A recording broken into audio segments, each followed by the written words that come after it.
What's going on, everybody? Welcome into episode 20 of the I-70 Hot Tag. Tonight is our go-home show for CSW Horsemen Country, which is down to just 2 days away, Saturday, August 27th at the Camelot Ballroom in Overland Park, Kansas. We've talked with Hoodie Howlett, Niles Planquet, Moonshine Mantell, and even AEW's own Brock Anderson himself. But tonight we are sitting down with the owner of Central States Wrestling, the man behind it all. Joe McDonald joins us tonight, and we chat all things Horseman Country. Don't go anywhere. This is Hoodie Howlett representing the tribe. This is Ryan the Infinite Gingell. This is Luke Langley. Derek Stone. This is Mighty Micah. This is Brock Anderson, and y'all are watching I-70 Hot Tag. And now, CR Media presents the official podcast sponsor of CSW Horsemen Country, the I-70 Hot Tag, with your host, Chaos Chase, and the real Josh Elliott.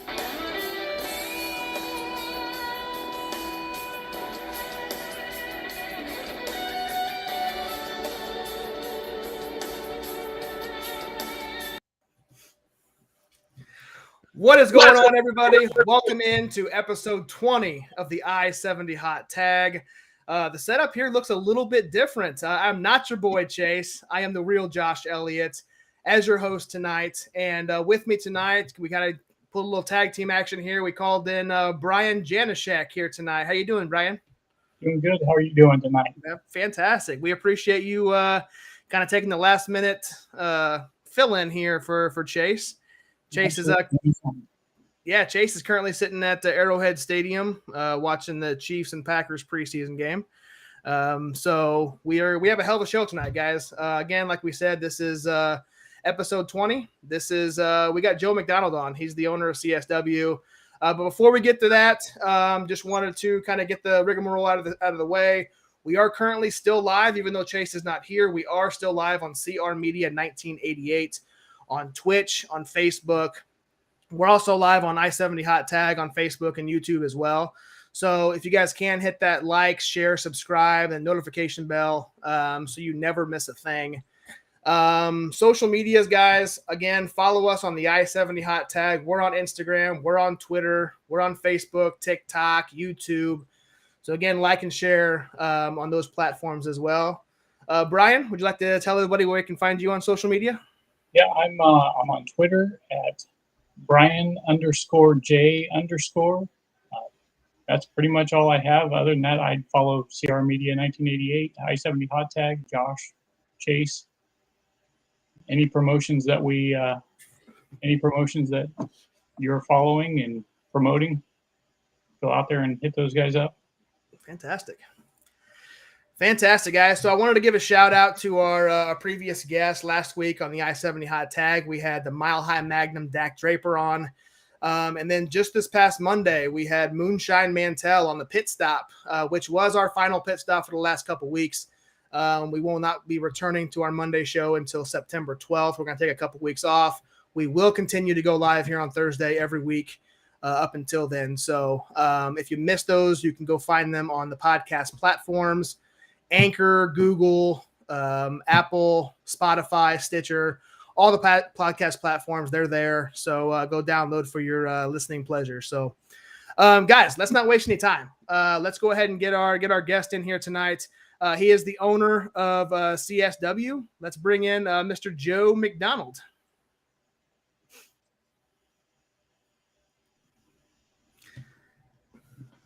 What's up, fellas? How you doing, buddy? I'm hanging in there, counting down the days. 2 more days till the big show. Absolutely. We're ready. We are ready. I can't believe it's getting here. Just to correct you, I am the co-owner of Central States Wrestling. It's I certainly can't take all the credit for making all the wheels run, but Strider and myself, and we've got a great team, management team with Trinity Talent. And then just all the talent that we have, the wrestlers, the ring crew, our production crew. It certainly is a group effort. Absolutely. Absolutely. So, Joe, I don't really want to waste any time here. This is a huge event. You're not only going to have Second City Saint, Ace Steel on the card, but you've also gotten Brock Anderson and Arn Anderson this Saturday for Horsemen Country.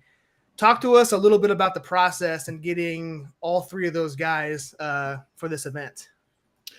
I had when Ace left working as a trainer for the Performance Center with WWE and was signed with AEW. That's kind of when the wheels started turning there. I mean, Strider and I had always talked about, hey, who should we, if we can get guys from AEW, who would it be? Like,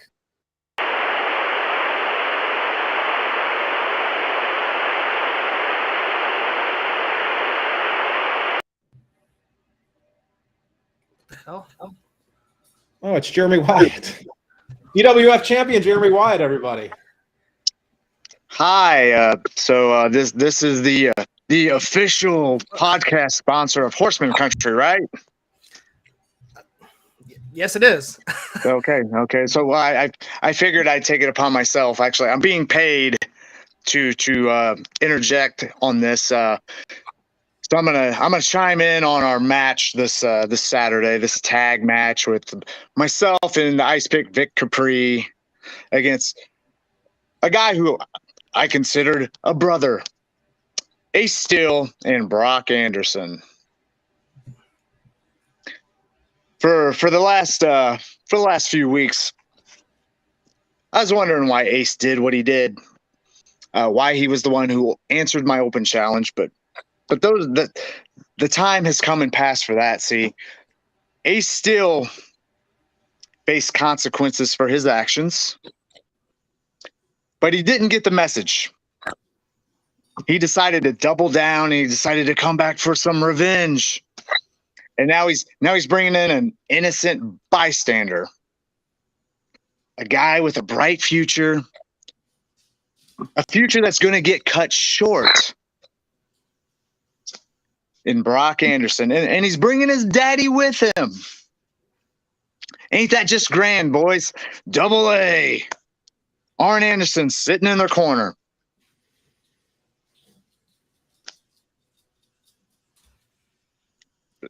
Yes? No? Yes? Anything? Anyone? Yeah, I mean, that's what we've been promoting. Yeah.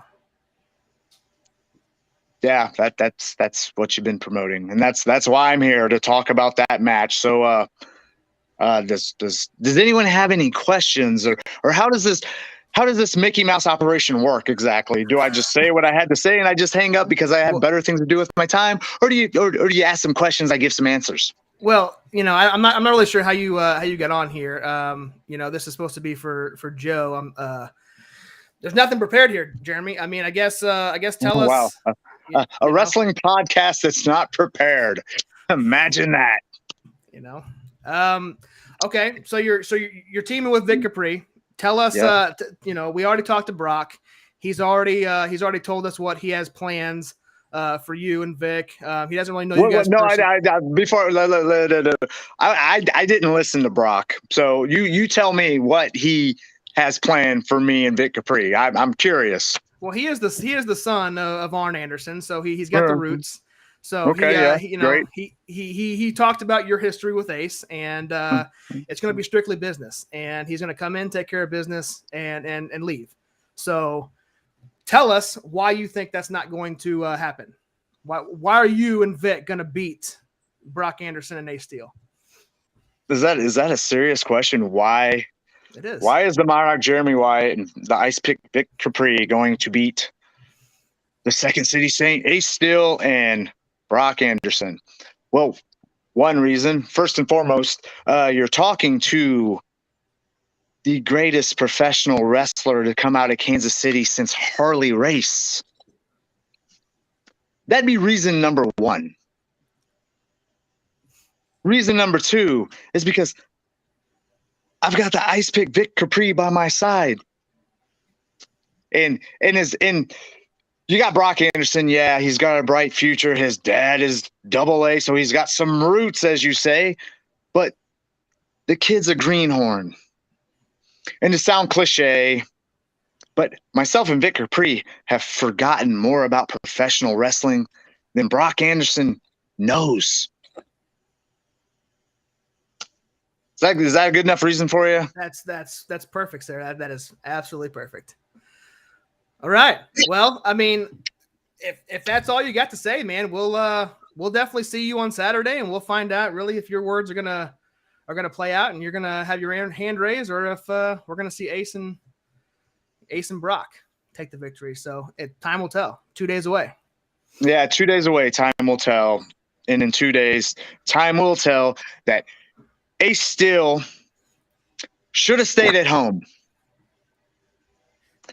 And he shouldn't have brought someone like Brock Anderson to fight his battles. All right, sir. You're welcome. We will see you on Saturday. Can't wait to do this again sometime.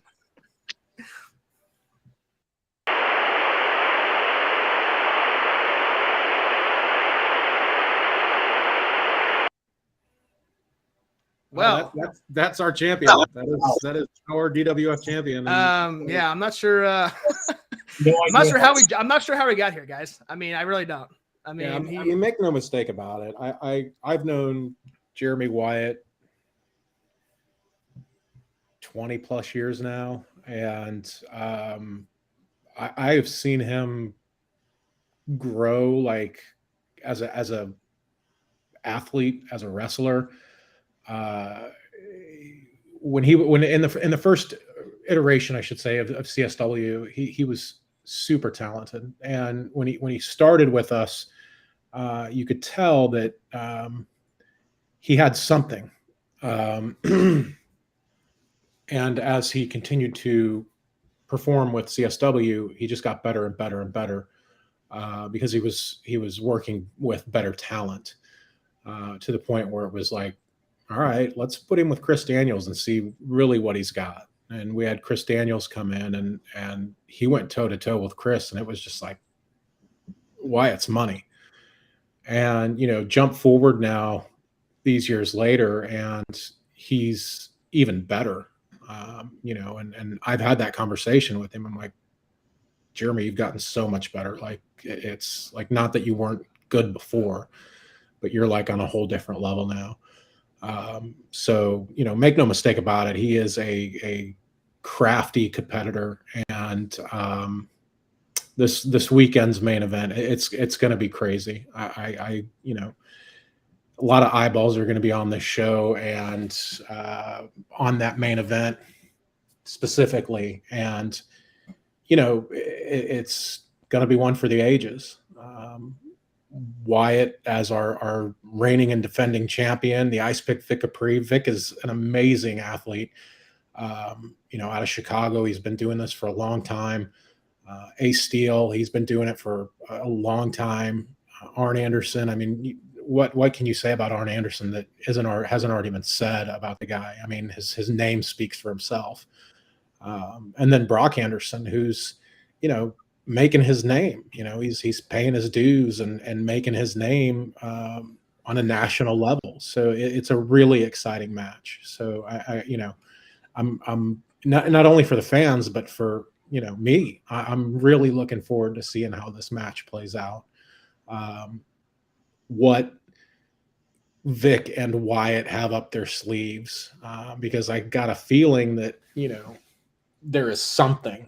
Wyatt's no dummy. He's a very smart wrestler.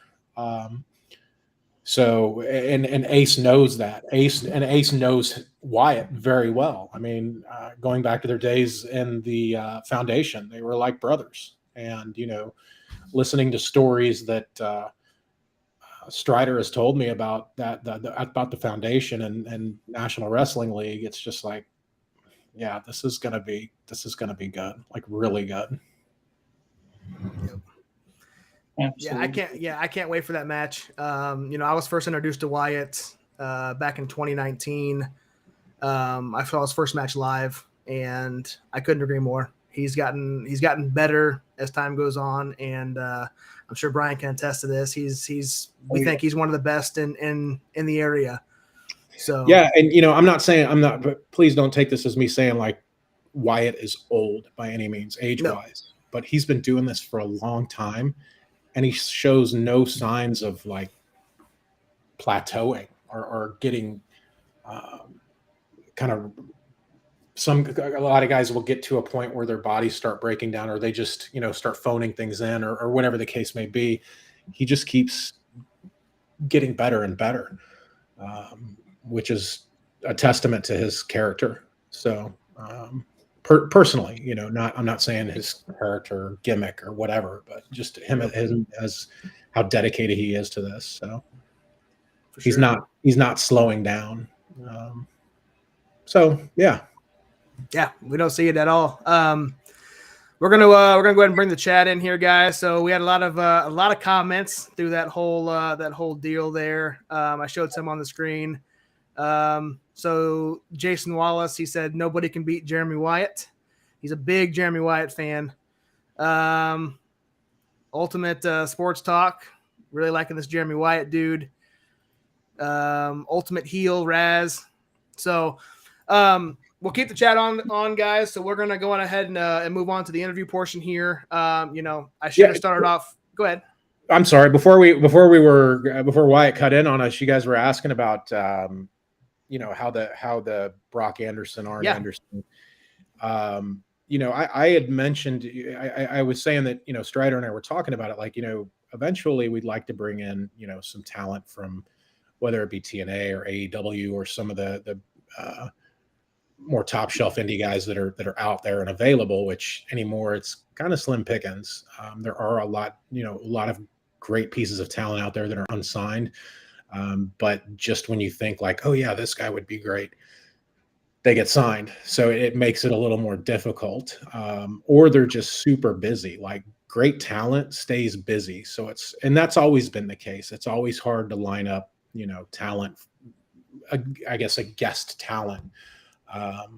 And really even our roster, we got to get them we got to set out our dates. Like I put our 2023 dates together 4 months ago, and you get the dates out to the guys as soon as you can. Hey guys, here's our dates, book them down now, because we want who we want. So, Strider and I were talking, and I won't say too terribly much about what names we were talking about, but Brock's name came up, and I was like, what would be cool is if we could get Brock in. And Strider definitely, he was like, yeah, that would be good.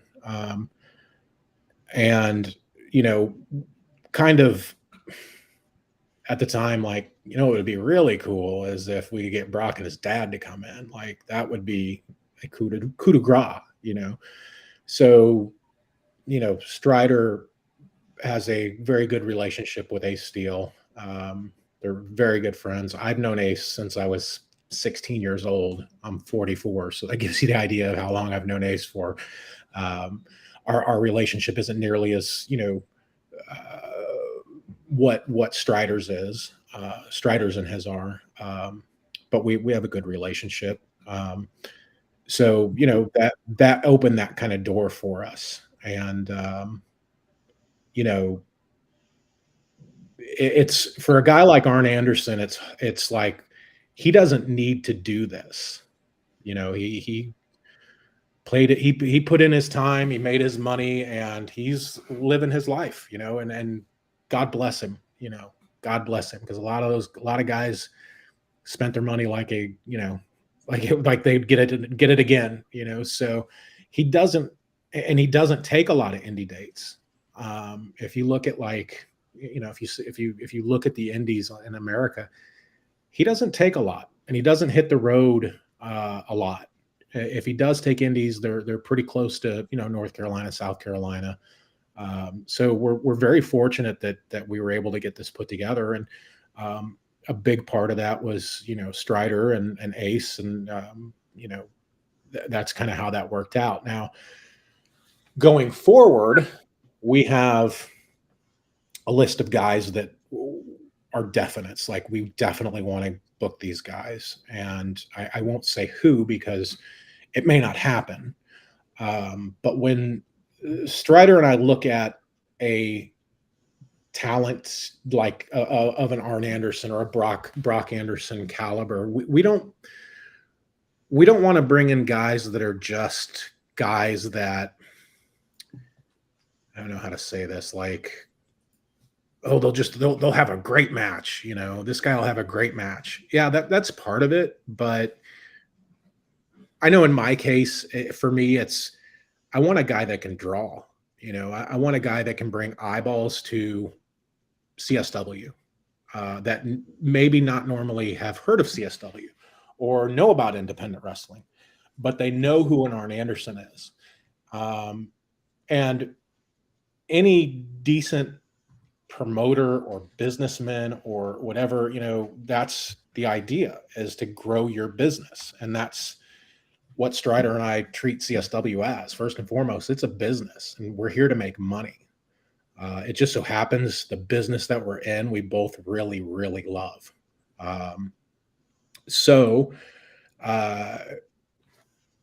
Getting off on a tangent here, I apologize. But, you know, so for me, like in the original CSW, we didn't bring in a name. The first kind of name that we brought in was Colt Cabana. I brought him in, programmed him with Strider. They had a great program together that lasted. You know, I initially brought Colt in for, like, I want to say like our first 2 or 3 shows that we did. And then we stopped booking him for about, 8 months, 9 months. And then I brought him back and didn't announce him. Like, I was like, here's what I'm going to do. Strider, let's do this. And it was Strider and I that, more so Strider that was booking, but I was like, this is what I want to do. I want to bring Colt back. I don't want to advertise him. I want him to stay at your apartment. This is when Strider was living out in Lawrence, and we were running CSW at the Armory there in Lawrence. And I'm like, no one knows. And after intermission, we'll send somebody to your house to get him. And we did the whole, like, Strider had gotten done with his match. And, you know, we gave him kind of a tomato can, easy win. And the crowd just, they would always every now and again start chanting Colt Cabana at him for, like, I don't know, that whole time, like 8 months. Like, we hadn't booked him in 8 months, but they would still chant Colt Cabana at him. So we did the lights out, lights came back on, and there's Cabana standing in the ring, and Strider's got his back to him. And, you know, the crowd just went nuts. They were like, oh my God, like, what are these guys? Like I had fans come up to me at the end of the night, like, what are you guys doing here? Like, this is insane. Like, this is like kind of like a big time vibe here, you know, like.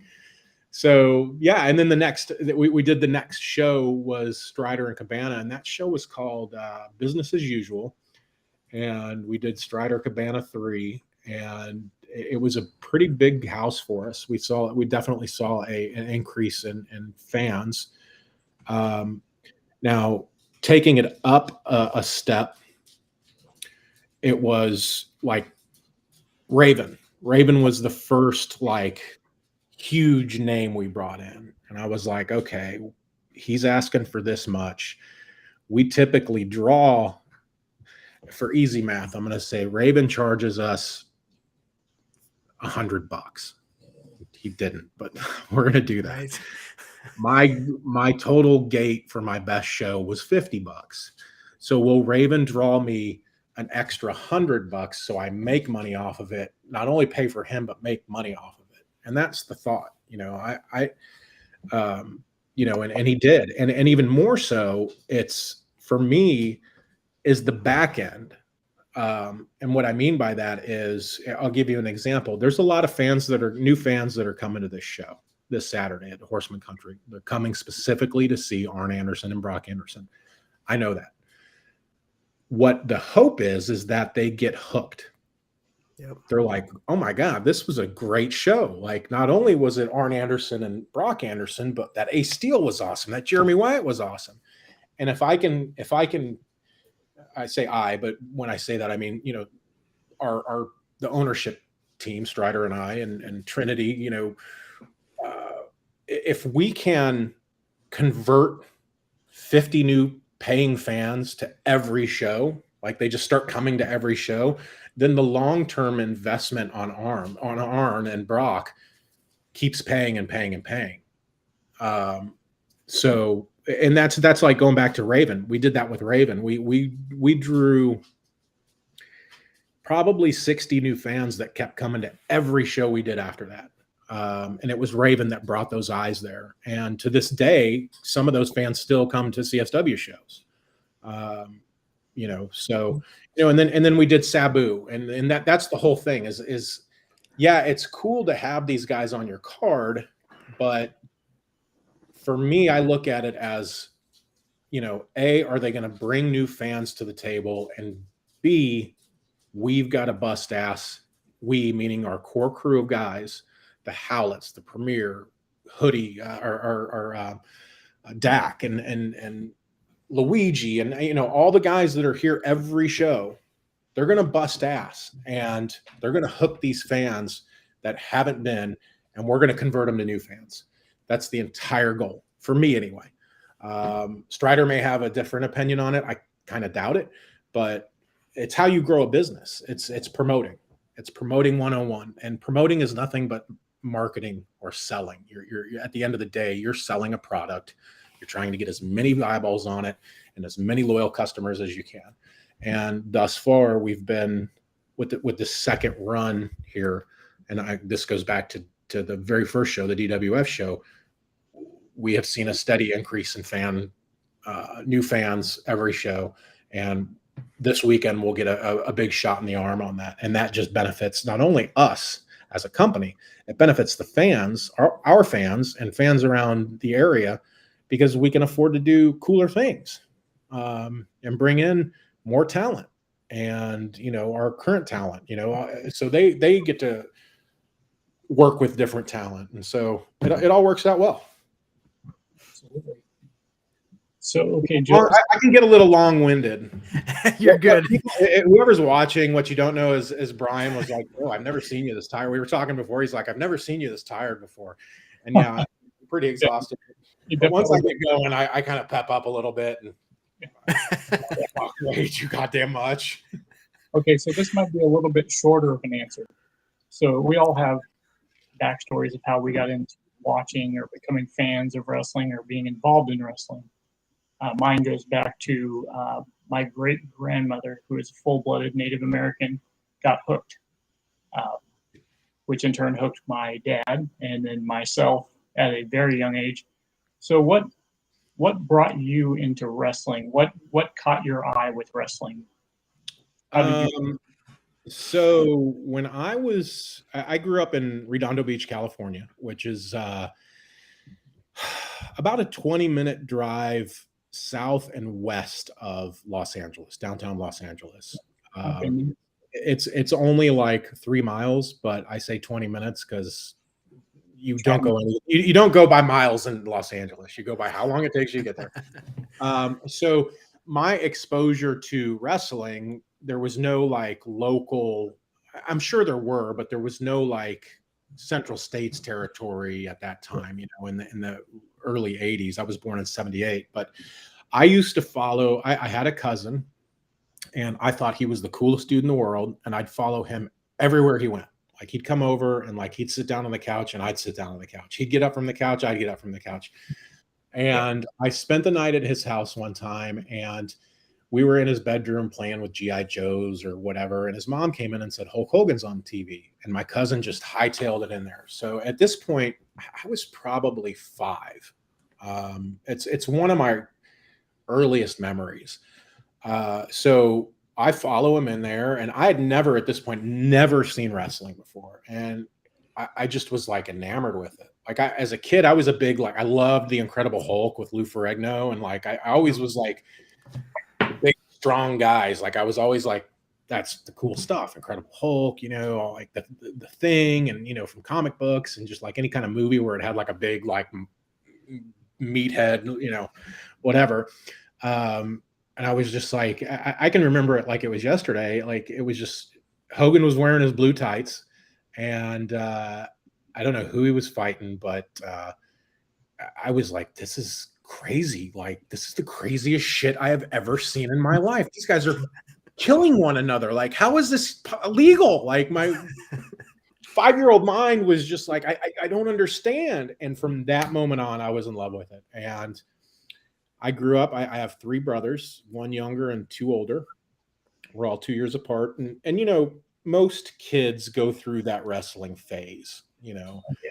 Me, it never left me. Like, you know, in high school, like I'd be going out on a date. Like I had a pretty steady girlfriend, and like when we first started dating, she'd come over on Saturday, and I'd be like, from 5:05 until 7:05, I'm gonna be watching TBS. So we got to go out after that. Like, you know, and like for me, I didn't know jack shit as a kid. All I thought was WWF. Like that's all I knew. And then we moved. My dad's from Kansas City. We moved from Kansas City, or moved from LA to Kansas City. His grandfather was a huge wrestling fan, and then my mom's grandmother was a huge wrestling fan. Now, my mom's side, my mom's grandmother was up in like Green Bay, so she was like a huge Moose Cholak fan.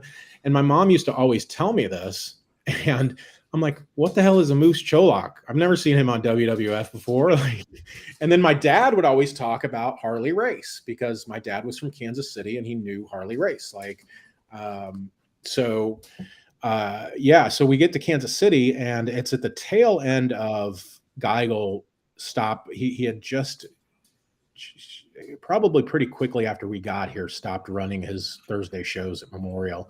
But that's when I found out, like, okay, who's this Harley Race guy? And I was flipping through the channels one day and came across WCW or at the time NWA, and I'm like, well, these guys are all kind of, I don't look like muscle heads, you know, like it was all meatheads and WWF at that time. Everybody was all steroided out. Now, I did see the Road Warriors, and I was like, okay, those guys are badasses. And I'm like, but you mean to tell me, like the Midnight Express, these guys are going to give them any kind of shot whatsoever? Like the Road Warriors are just going to kill them, like whatever. Like I was just a fan. I didn't know any better of how it worked, or you know, didn't really give NWA a lot of chance. But then I'd see guys from like WWF, like Bam Bam Bigelow showed up there, and I was like, okay, I know who that is. And then so while I watched NWA into WCW, I didn't watch it as religiously as I did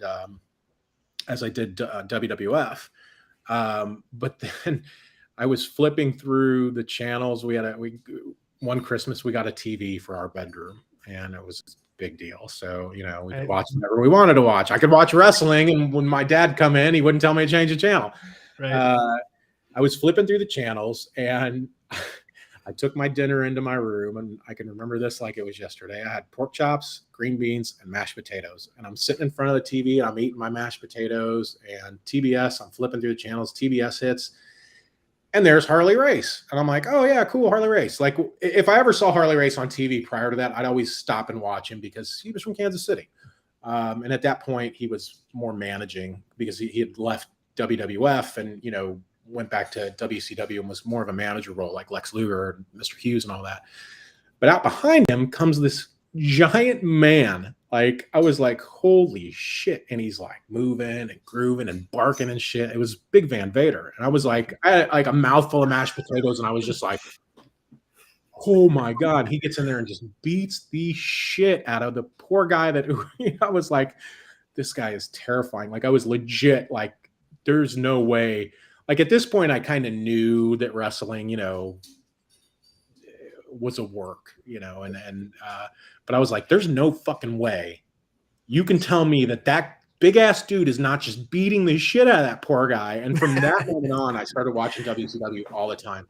And it was a great time to do it because I got to see Vader and Sting and blah, blah, blah. And you know, it just increased the appetite for me watching wrestling. So, and then as I got older, you know, tape trading became a thing. And you know, people were like, oh, you got to check out like Bill Watts, like find some tapes of Bill Watts and blah, blah, blah. So then I became more of a student of the game. And then meeting Strider, I want to say I met Strider in probably 97 when he started training. Yeah. And just like getting to know him and just talking about wrestling with him. He was just another guy that was super passionate about wrestling, like loved it to his core. And that was awesome. And he had like this whole tape library, and it was just like, I'm borrowing this, I'm borrowing this. And then I'd be like, hey, I've got this ECW stuff. You want to borrow it? Like, so it was pretty fun there. So yeah, I mean, that's kind of how that's exactly how I became a wrestling fan. That's the long story to the short answer that you wanted. And that probably covers the how did you and Strider become best friends, and that's here, Barb. I wouldn't say Strider and I are best friends. I honestly, I consider him a brother. And I know that's kind of a phrase. Oh, he's my brother. He's my brother. But I really mean that.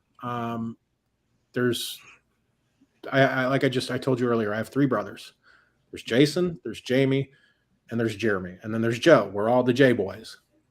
It just so happens my other brother is Justin. So he's the 5th J boy. And, he's just a really good dude. And all the qualities that my brothers have, he has those qualities.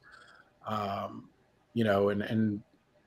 there have been times where we haven't talked for, several months, just because life gets busy, whatever. But like when he was working with National Wrestling League, I didn't hear from much of him at all, but I knew he was busy, and it wasn't, and then I also knew that I could call him anytime I wanted and be like, yo, I need to bury a body. And he'd be like, all right, dude, I'm on my way. So I do consider him family. And when I say like I consider him a brother, I extend anything I would do for my blood, I would do for Strider. He's always had my back. And that hasn't always been easy, because I've made some mistakes here and there. We all have, but he's never, he's always had my back. So, and me, his, we've gone through a lot together, triumph and tragedy.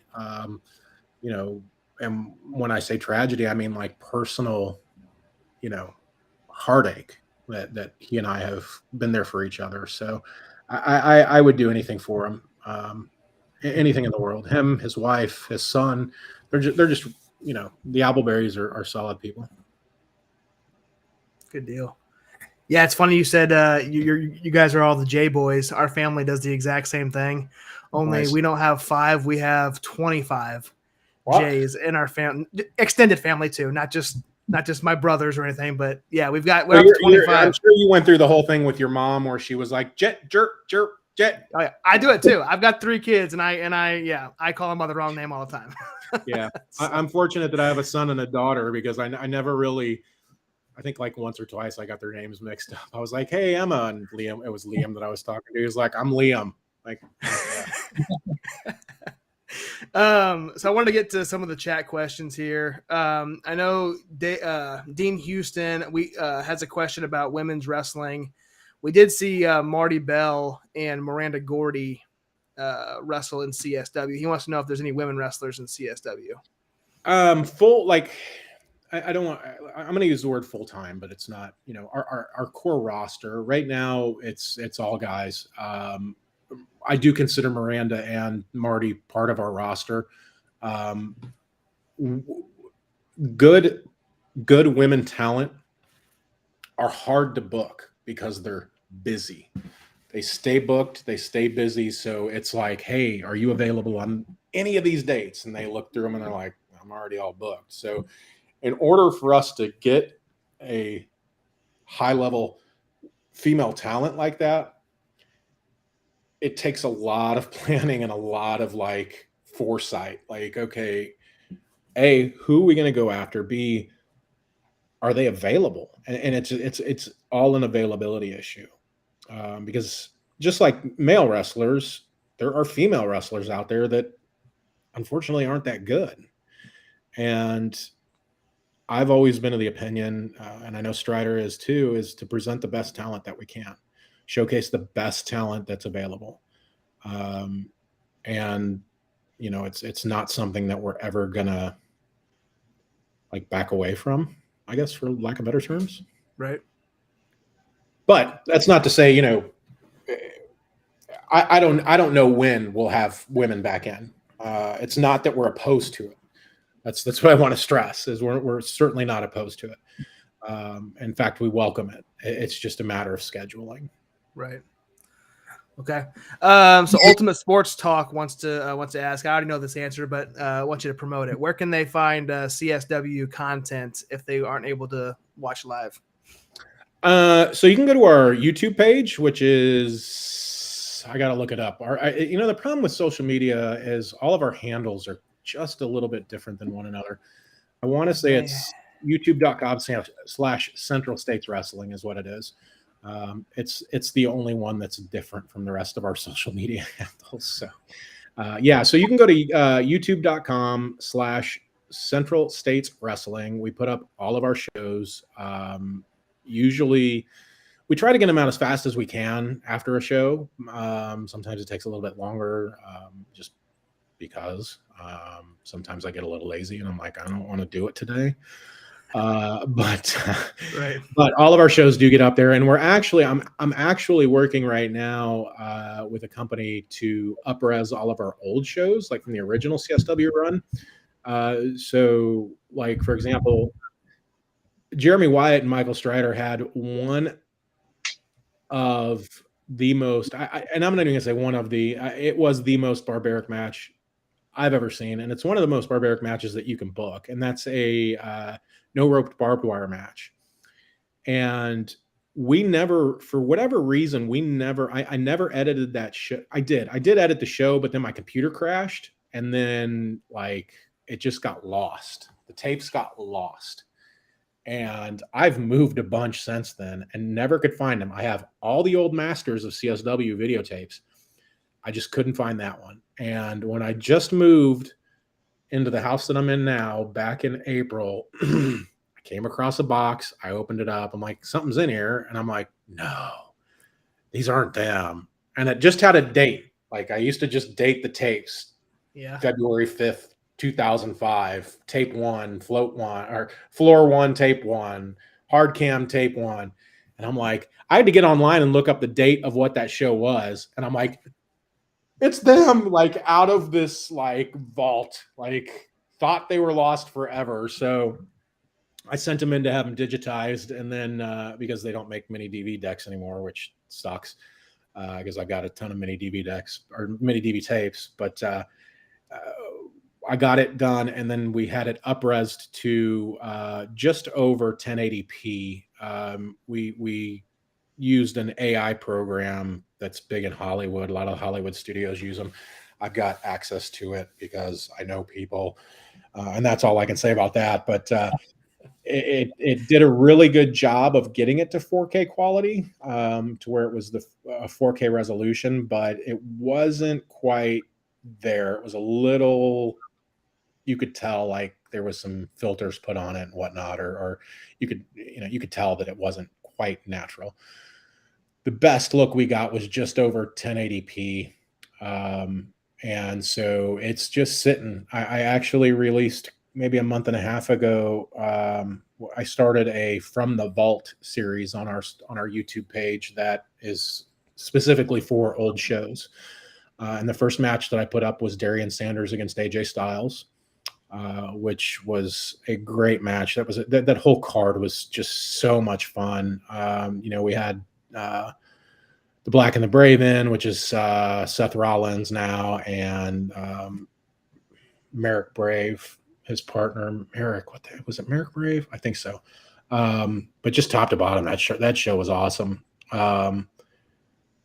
So yeah, the next one will be the barbed wire show, and then like we'll do like Strider and Samoa Joe, and then all those shows that we had Abyss on and Raven on, and Sabu on, and then even the big shows like Deal with the Steel, and you're gonna hear this name again.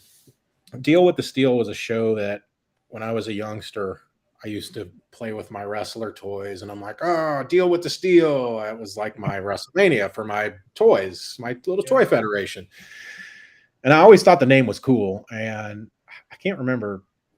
I pitched it to Strider at some point. I had to have at some point in CSW's first run. And he was like, that name's great. And I'm like, my idea is that, you know, the main event is some sort of steel match.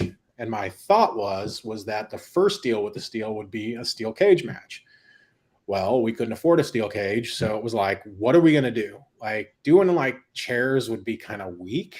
And Strider was like, I know, I'll do a dog collar match, you know? And I'm like, you'll do it? And he was like, hell yeah. And I'm like, all right. So he and Brett Young did a Russian chain match and beat the piss out of one another. So that launched the Deal with the Steel, you know, that's kind of the CSW WrestleMania, so to speak. The next year, what did we do that second year? Deal with the Steel 2. We eventually got a cage and we did a War Games match, and it was God, it was nuts. It was Strider and Derek Stone and Steve Fender against the Girthy Management Group, which was Jeremy Wyatt, Wade Chisholm, and Hype Gotti. And like watching Strider wrestle back in those days, it was always like, oh, my chest, I think I'm gonna have a heart. This dude, fucking Strider, you're gonna give me a heart attack. Like it was always like, I knew he would be okay, but then there's that thought in the back of your mind, you're just like, please God, please. And it's like going all over the armory, and he's throwing trash cans up in the air, and it's got nachos and cheese is flying everywhere. And I'm like, oh my God, I'm gonna have to stay till midnight and clean this fucking place. And I know he'd do that just to fuck with me, but yeah, there was that night in that cage match, he actually got on the top of the cage and dove off to the outside on a group of people. And I'm like, this is not, like, I can't take this anymore. Like you're literally going to give me a heart attack. So, but yeah, there was nothing like watching Strider wrestle. Like, my favorite of all time wrestling story is, my mom's mom, my grandma, she came into town and was staying with my mom, and we just so happened to have a show that weekend. And I was like, yeah, you got to come see my show. And my mom was like, yeah, you got to go. And my brother and his wife at the time, you know, they all came out, and Strider comes out and he just does Strider. You know, it was like insanity. It was just literally like a tornado. A Strider match was literally like just a tornado going around the venue. This specific match was. Not all of Strider's matches were just, you know, brawls and stuff. He very, very talented individual. But my grandma, like, she was always like, oh, wrestling. Like she thought it was, you know, like she was supportive of what I was doing, of course. But like if you asked her about wrestling, she's like, oh, that stuff's stupid. So it was kind of hard to get her there. But once Strider really got into it, like she was like freaking out, like freaking out. She ended up going back home to my mom's. My mom calls me the next day and is like, Yaya is still freaking out. And then she gets on the phone.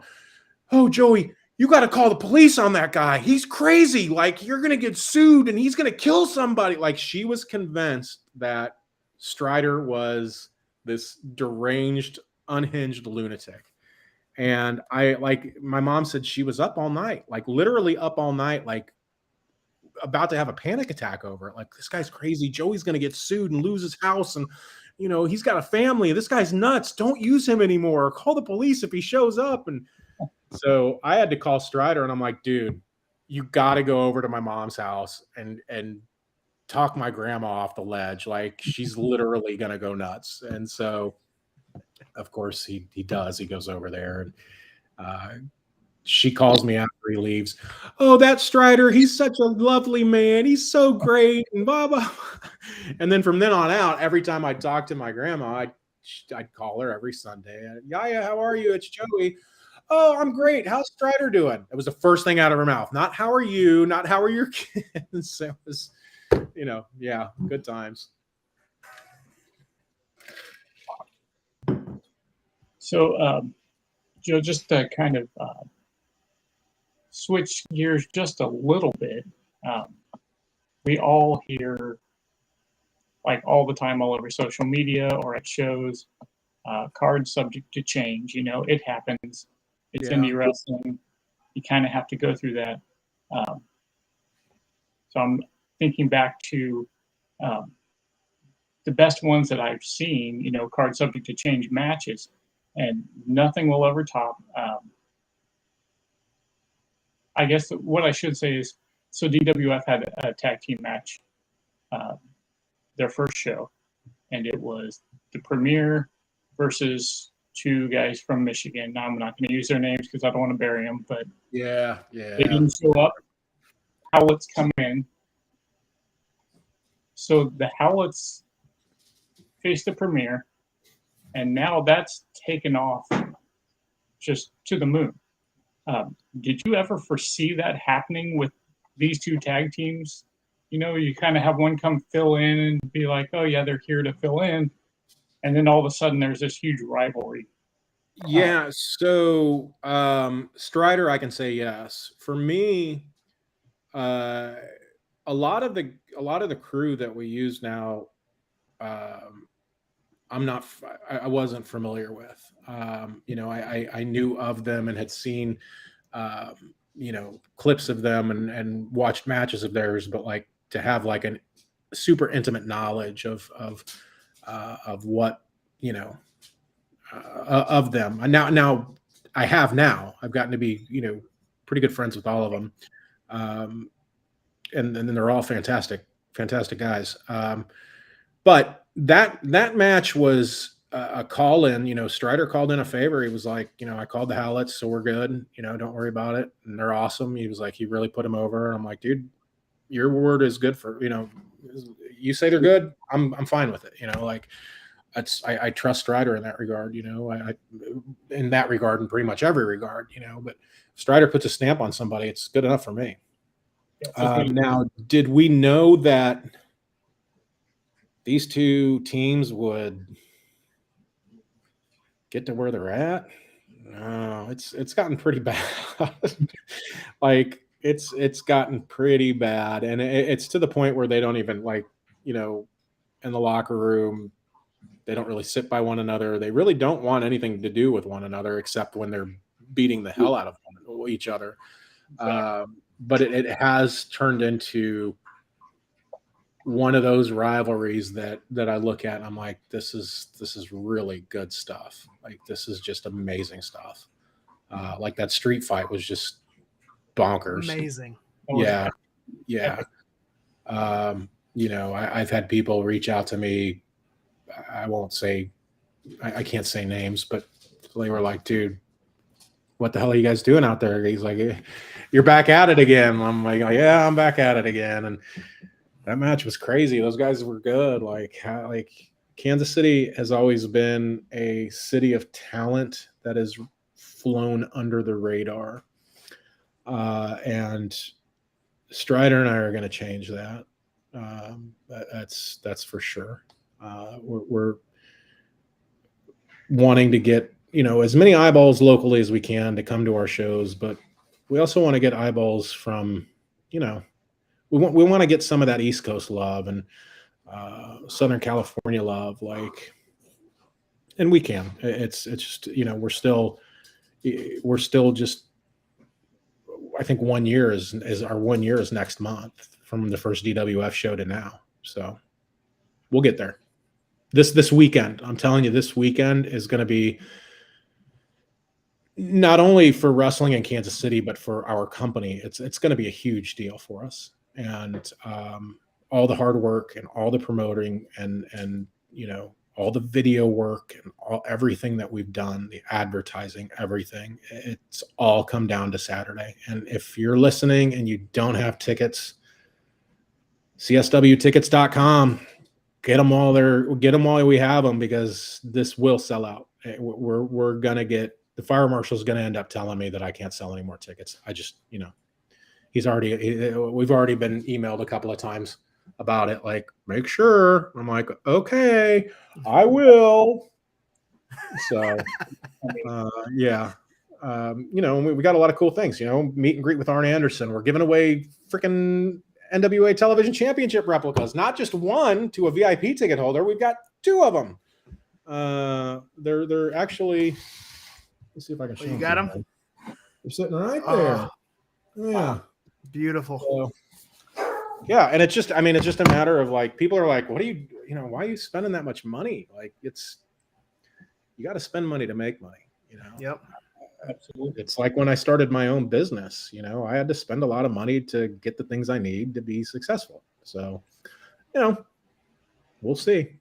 We've got a lot of exciting things lined up for, not only the rest of this year, and I'm talking show wise, but all through 2023. And then we've got a lot of things cooking. I wouldn't say a lot, but we've got a couple of really big things cooking that are company positive. Not necessarily, it'll bleed over into the show quality, but we've got, like I said, we've got a lot of really cool things cooking. The beautiful thing about working with Strider is, he and I think a lot alike. More oftentimes than not, he'll say something to me, he'll text me something, and then I'll text back, and he was like, I was just getting ready to say that, or vice versa. So like, we're kind of on the same wavelength, which is always nice. It certainly helps in a partnership. And then Trinity, who that dude is such a hustler, and I'm very thankful to have met him and to have him aboard. That guy breaks his ass every single show. Not only at the show, after the show, before the show. He's an integral part of the team. And Josh, our who handles our cameraman, does a fantastic job there. He knows what I like. We both have a film background, so we can talk to each other in that way, which is great for me because I can explain things a lot easier to someone who knows what I'm trying, knows what they're talking, knows what I'm talking about, and vice versa. We've got, even at the box office, Dan that comes in. Like, I'm so thankful for him. Like, he takes the tickets, collects money. He does it, really well. And he's a super guy. And then, just like I said earlier, the talent, I'm thankful for the talent roster that we have. And I'm glad we're able to showcase and promote these guys because they're very talented and they deserve it. They deserve to be seen. So I'm going to do everything I can to get them seen, because at the end of the day, that makes the company money.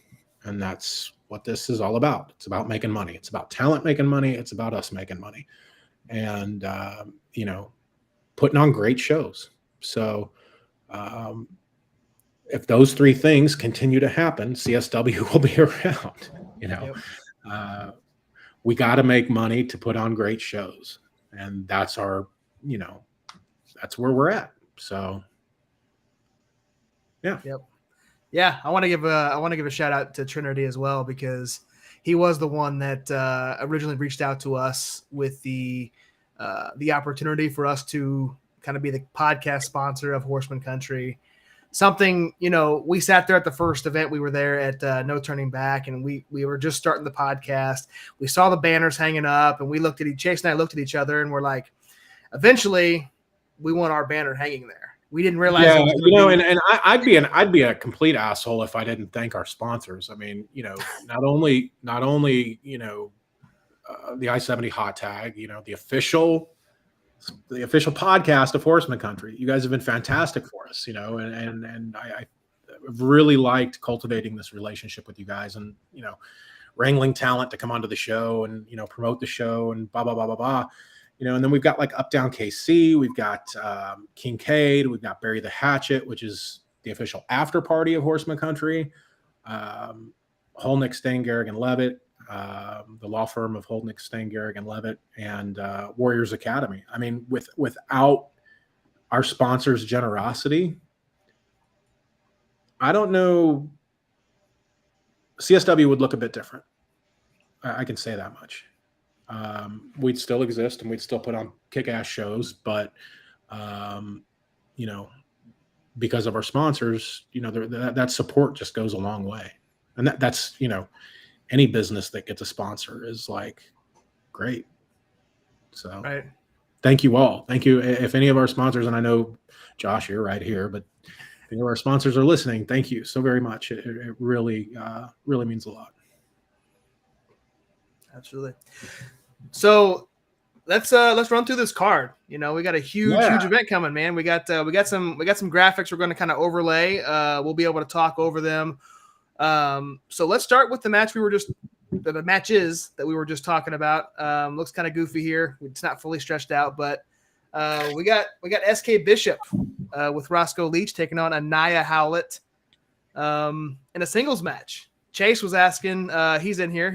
Chiefs game must be fourth quarter. They got the backups in. So he's wanting to know when are we going to see a tag team match? Is this going to kind of cultivate into another final tag team match between the two teams? He wants to know when they're going to see him again. I mean, you're just going to have to buy a ticket, or you're just going to have to wait and see. I will say that it's highly, highly likely these guys are not anywhere close to being done with one another. So it'll be interesting to see how this weekend shakes out with Bishop and Anaya, and then Hoodie and Campbell. I do know they're going to be really, really fun matches. So what happens, I don't know. Where it leads to, we'll find out. These guys may tire of beating the piss out of one another. I don't think so. I just there's so much vitriol between the two tag teams, and we're gonna fire up. We're gonna be building our tag team division, and I'm really excited about that. Like we've got a great base right now, but I'm a big tag team wrestling guy. Like I love tag team wrestling, so I'm excited to see that all play out. Yep. You'll start seeing the tag team division get more in depth and expansive. I mean, you've seen a lot of the teams that we're going to use. The Howletts are definitely, like I said, they are the foundation. The Howletts, the premier. Then we've got technical difficulties and Grindhouse and those kind of guys. So I'm super excited about the tag team division. Yeah, let's be honest; those guys may be injured after these matches. Hopefully. Yeah, I don't even know. Like, if who knows? Yeah, I mean, like I can't say that. Knock on wood that none of them are injured, but Hoodie's going to try to kill Campbell. I mean, that's a fact that I have to accept. And Anaya, and they're off the four of them. They're all out of their minds. Like crazy. It reminds me. It reminds like the Howletts remind me of like two. Like if Michael Strider, like if they were Striders, Hoodie and Anaya Strider, like I'm like, yeah, that makes sense. These guys are all nuts. Like, no wonder they got right. Yeah. So let's move on to another match here. It's going to be pretty intriguing. It's the big strong boy, Ethan Price, is taking on the Quad Father, Camaro Jackson. And I will tell you what, before we get into this, that promo that Camaro sent in for this was fantastic. Him walking down the street in the middle of St. Louis. I think it was St. Louis, but yeah, that was awesome. I messaged him. He got me that promo, and I'm like, I messaged him back. He was like, "Hey, I sent the promo. Did you get it?" And I'm like, "Yeah." Why the fuck were you out playing in the street? He was like, "I just wanted to look different." I'm like, "That's awesome." Like those are the kind of guys that I like, like that are like always thinking about like different ways to present themselves and just like not just the same old. So Camaro is amazing. Like he had that match against was it Davey or Matt? Grindhouse? Yeah. And he did that. Was it, or maybe I'm just exhausted and maybe it wasn't really. I don't know. But he fucking lifted one arm up and I was like, dude, this guy is insanely strong. I'm like, what the fuck? And then, Ethan, he's awesome too. Like, he gets under people's skin. There's no doubt about that. Yeah. It's going to be a fun match, but like Ethan's another one of those guys that like his promos, dude, they're so good and they're so funny, and they're not like dumb funny. They're just, they're great, man. It's just, that's going to be that's kind of, I think right now that's my sleeper match. Like, I think that's going to be the one that people are going to be like, damn, that was badass. Right. I wasn't expecting that. Again, that's hard for me to say too. Like, if you guys are like, hey, pick one match that you think is going to be the match of the night. Yeah. I can't, because all the guys are ready for this show. Yep. They know how big it is and important it is for the company. So they're all going to be trying to steal that spotlight. Like, everybody's going to be out to steal the show, and it's going to be difficult because it's a talented roster. There's a lot of talent in that locker room. Yep. You got anything, Bryan, before we move on? I don't. I'm excited to see this match because I've seen Camaro the first match ever at the NWL Training Center with Kenny Alfonso when they were Alpha Omega, and I just saw both of them and said, these guys are going to be stars. And they're proving it. Absolutely. And Yep. So two guys we just recently had on the show, Arjun Singh and the Beer City Bruiser, who, if you watch the show, he gave me all sorts of shit for my Jacksonville Jaguar helmet behind me. Yeah. Which hang on, let me bring this down. We got it. Go ahead and show Beer City Bruiser, Bryan. What you got? Well, I just wanted to show the Beer City Bruiser that Josh is not the only person that is a Jaguars fan. I have the original. Man, I gotta get off this podcast, man. It's a good thing you're sponsoring us, because I'd be like, hi, click. Jaguars, are you kidding me right now? I'm a Chiefs fan first, but I fell in love with the Jaguars. I can understand that. So Beer City, and so my first interaction with Beer City Bruiser was when did we have him in? Last show?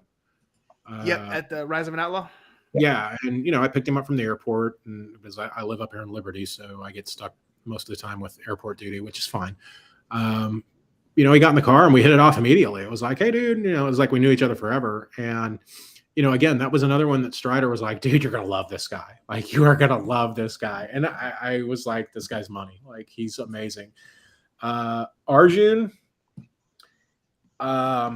he actually reached out to Strider, and then Strider was like, hey, I've got this guy booked, Arjun Singh, and I was like, all right, cool, like, your word is gold, whatever.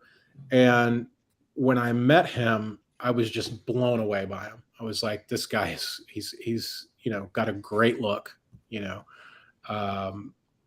he's takes everything very seriously, like, as far as his wrestling. It's his passion. It's what he wants to do.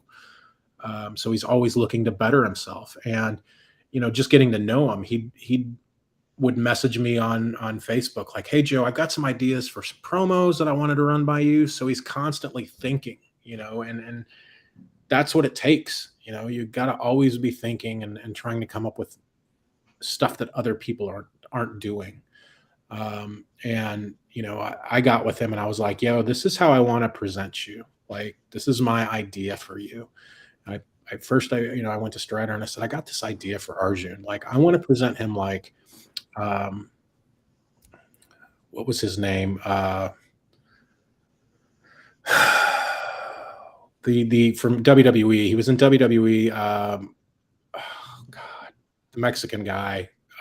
He played like a rich Mexican guy. I'm drawing a blank for the life of me.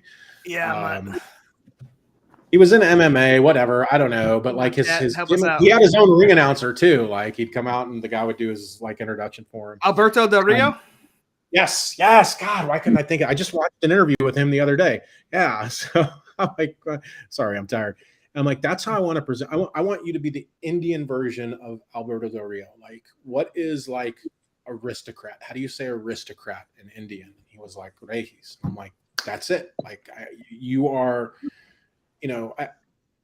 we're past that whole, making the Latino world order ride to the ring on a fucking, lawnmower, and just all the stereotypes. And, and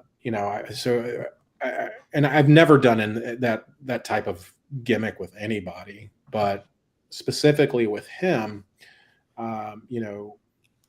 representation for him matters. And that was important to me. It was like, A, do you like this?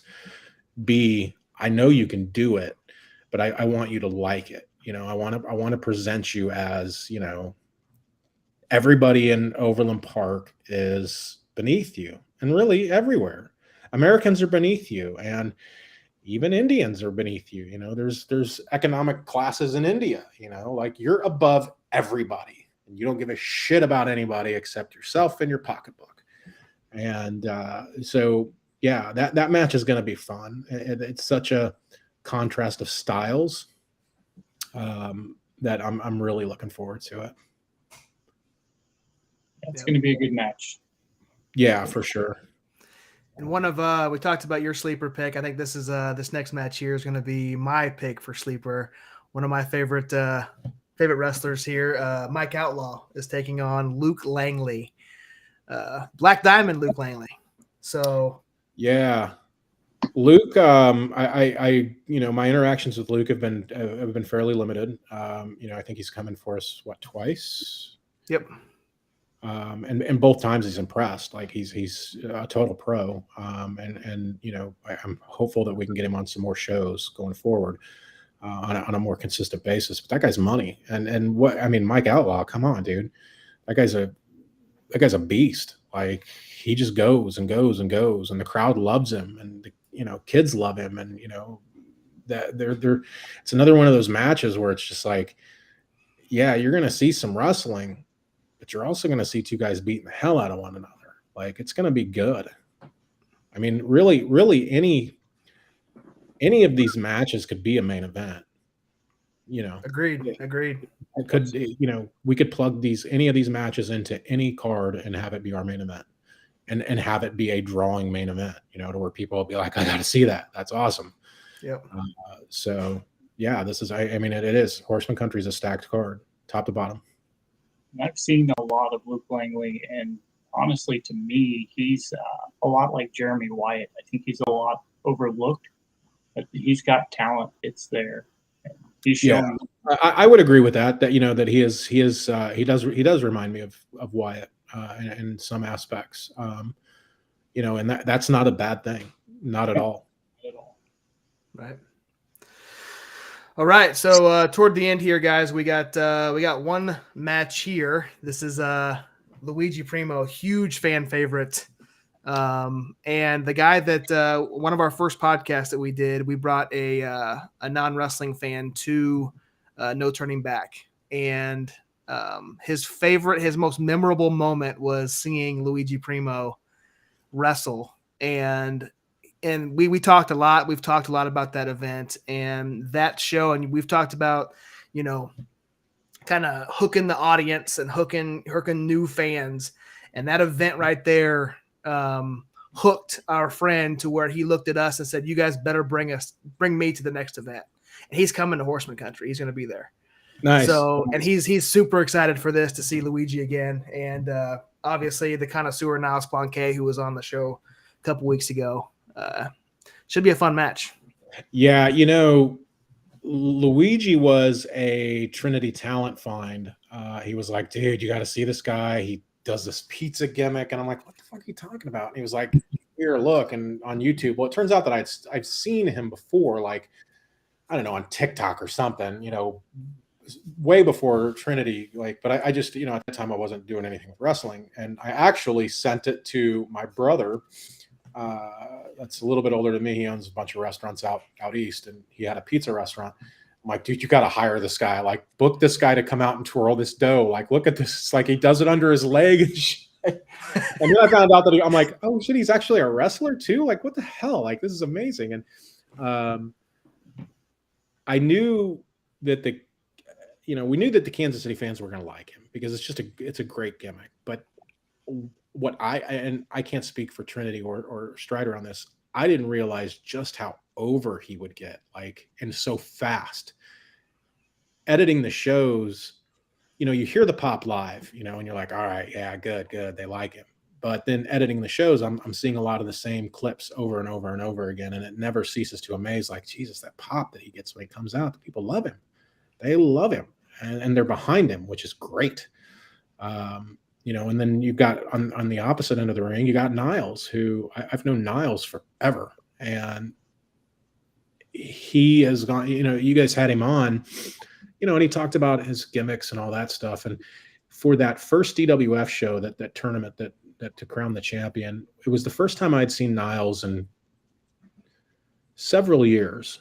And, great big hug. How you doing? I'm like, Niles, dude, this gimmick is so perfect for you. Like, I'm so happy you found your gimmick. Like, after all these years, like, this is the one. Like, this is so awesome. And he was like, oh, thank you. And I'm like, yeah, dude, it's great too. It's a great gimmick.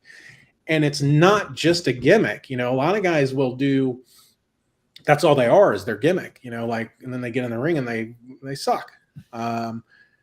Niles can go. Make no mistake about it. He's, in my opinion, Niles is probably one of the most underrated talents in probably the country. Like, the dude is so good, like, just a student of the game, and can go with any kind of style. Like, it doesn't matter who's across from him. He'll do it and it'll look great. Like, he can adapt, which is, fantastic.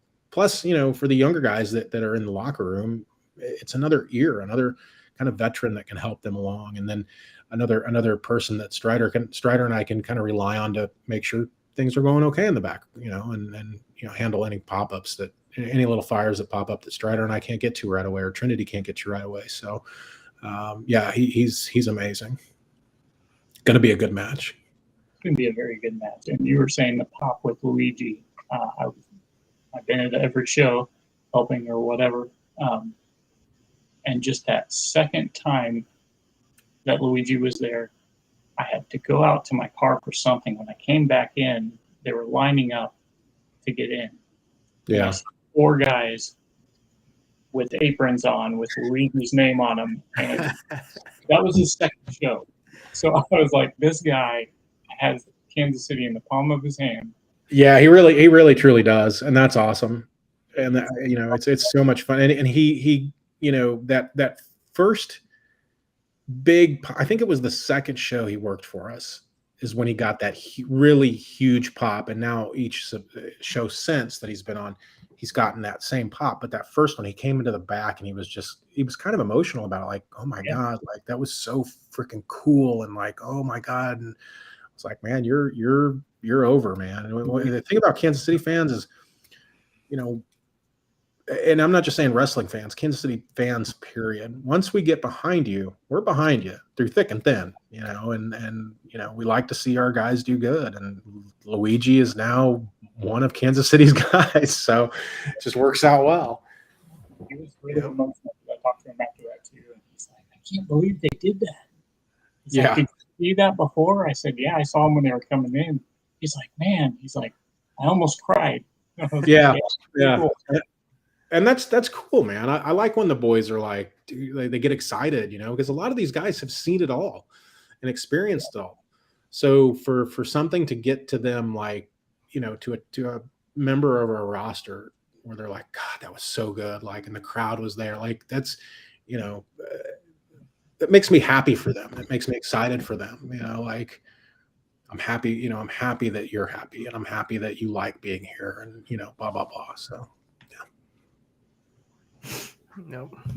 So just 2 more matches, guys, and this one is a crazy one we've talked about many times, and Clash of the Titans, we've dubbed it, a match that could main event any independent promotion in the country, in my opinion, and that's Moonshine Mantell against Dak Draper for the first time ever, which still shocks us every single time we see it. We cannot believe this is the first time that they're going one-on-one together in the same ring. So Talk to us a little bit about this one. This is going to be a powerhouse match. Yeah, so it shocks me too. Even hearing you say it right now, it's like, how is this possible? Like, how have Dak and Moonshine not like ever worked ever? Period. Like, not just CSW or in Kansas City, anywhere. Like, how is that possible? I mean, these two guys, you have two pieces of talent that it's criminal they're not in AEW or WWE. It boggles my mind. You know, and I could say that for, you know, a lot of talent, but with these two guys, I can say it and not mean it about a lot of guys, but with these two guys, it's just like, it's shocking that they're not in WWE or developmental, you know, down at NXT or AEW. Like, it makes no sense to me. On the flip side of that, glad they're not, because they're in CSW and I'm putting on, you know, we're putting on this banger of a match that, you know, first time ever, you know, like this, like you said, this literally could be a main event. This match, and I said this up for all the matches, but this match could literally main event Deal with the Steel, like my WrestleMania show. Like, I have that much faith in it, you know, and knowing Dak, getting to know Dak over these last, you know, since January when he started in, and then getting to know Moonshine since the first DWF show. These guys are business, you know, like, and that's what I look for in talent is, are they business? Are they about their brand? Are they protective of their brand? You know, because I don't want to make a video of, you know, and spend a lot of time doing it, conceptualizing it, storyboarding it, and then actually creating it. You know, those videos that I do, to kind of put a pin in the Dak talk, those videos that I do are very labor intensive. And everything that you see, it didn't exist before I created it. So it gives you an idea of, you know, just how long it takes. I don't want to spend that time doing that for guys that don't care or you know, don't understand their brand or whatever, because it's counterproductive. You know, like, I've done them for Wyatt, I've done them for Outlaw, I've done them for Neil and you know, our big matches, and it's because these guys get it. You know, they understand their brand, and you know, they protect, and some more so than others, but they protect their brand, and that's super important as a wrestler. You know, you can't dilute your value. You know, if you're diluting your value, why should I book you if your value is nothing? Right. You know, and we're fortunate that our roster gets that, you know, but these two guys, Dak and Moonshine, they're just business. And, you know, not only that, they're great guys, but they're going to be one another. You know, I talked about the Howletts and their singles matches, respective singles matches with the Premier. Those guys beating the piss out of one another. This is a hoss fight, and it's going to be awesome. And it's, you know, I posted it on Facebook. This match is going to be worth the price of admission alone. I can guarantee you that. There's, you know, these guys have put a lot of pressure on themselves to deliver in this match, and they will. There's no doubt in my mind, and I have the utmost confidence in their ability to deliver on what's sure to be an epic match. You know, like, these guys are going to go in there and have a great match, and I'm, quite frankly, really excited about it. Yep. That'll be the one match that I'll probably sit down and watch, or at least try to. I say that, but you know, you're always putting out fires in the day of the show, you know. And I always try to watch at least a little bit of everybody's match, but no, I have to edit them too, so I end up seeing. I'll end up watching the show before it's fully edited in full. I'll probably have watched it 40 times before it gets posted to YouTube. So once I'm done with the show, I'm done with it. Like, I won't revisit it for a long time. Like there's old CSW stuff that I still like, great stuff that I haven't watched in a long time, just because you edit the same stuff over and over again and see it so much. It's like, okay, I'm done with this. I'm over it now. Yep. But that's neither here nor there. But yeah, this match is going to be a certified banger, as my son says. So, as the young kids say, as the youngins, and the premiere, I've heard Campbell say that too. Certified banger. I'm like, I don't know what that means. I'm old, dude. Brian, you got anything on this match before we move on to the main event?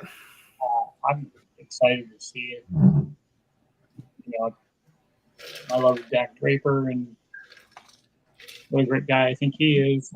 Moonshine is the real deal, and I think I can't even project a winner in this at all, because it's going to be good.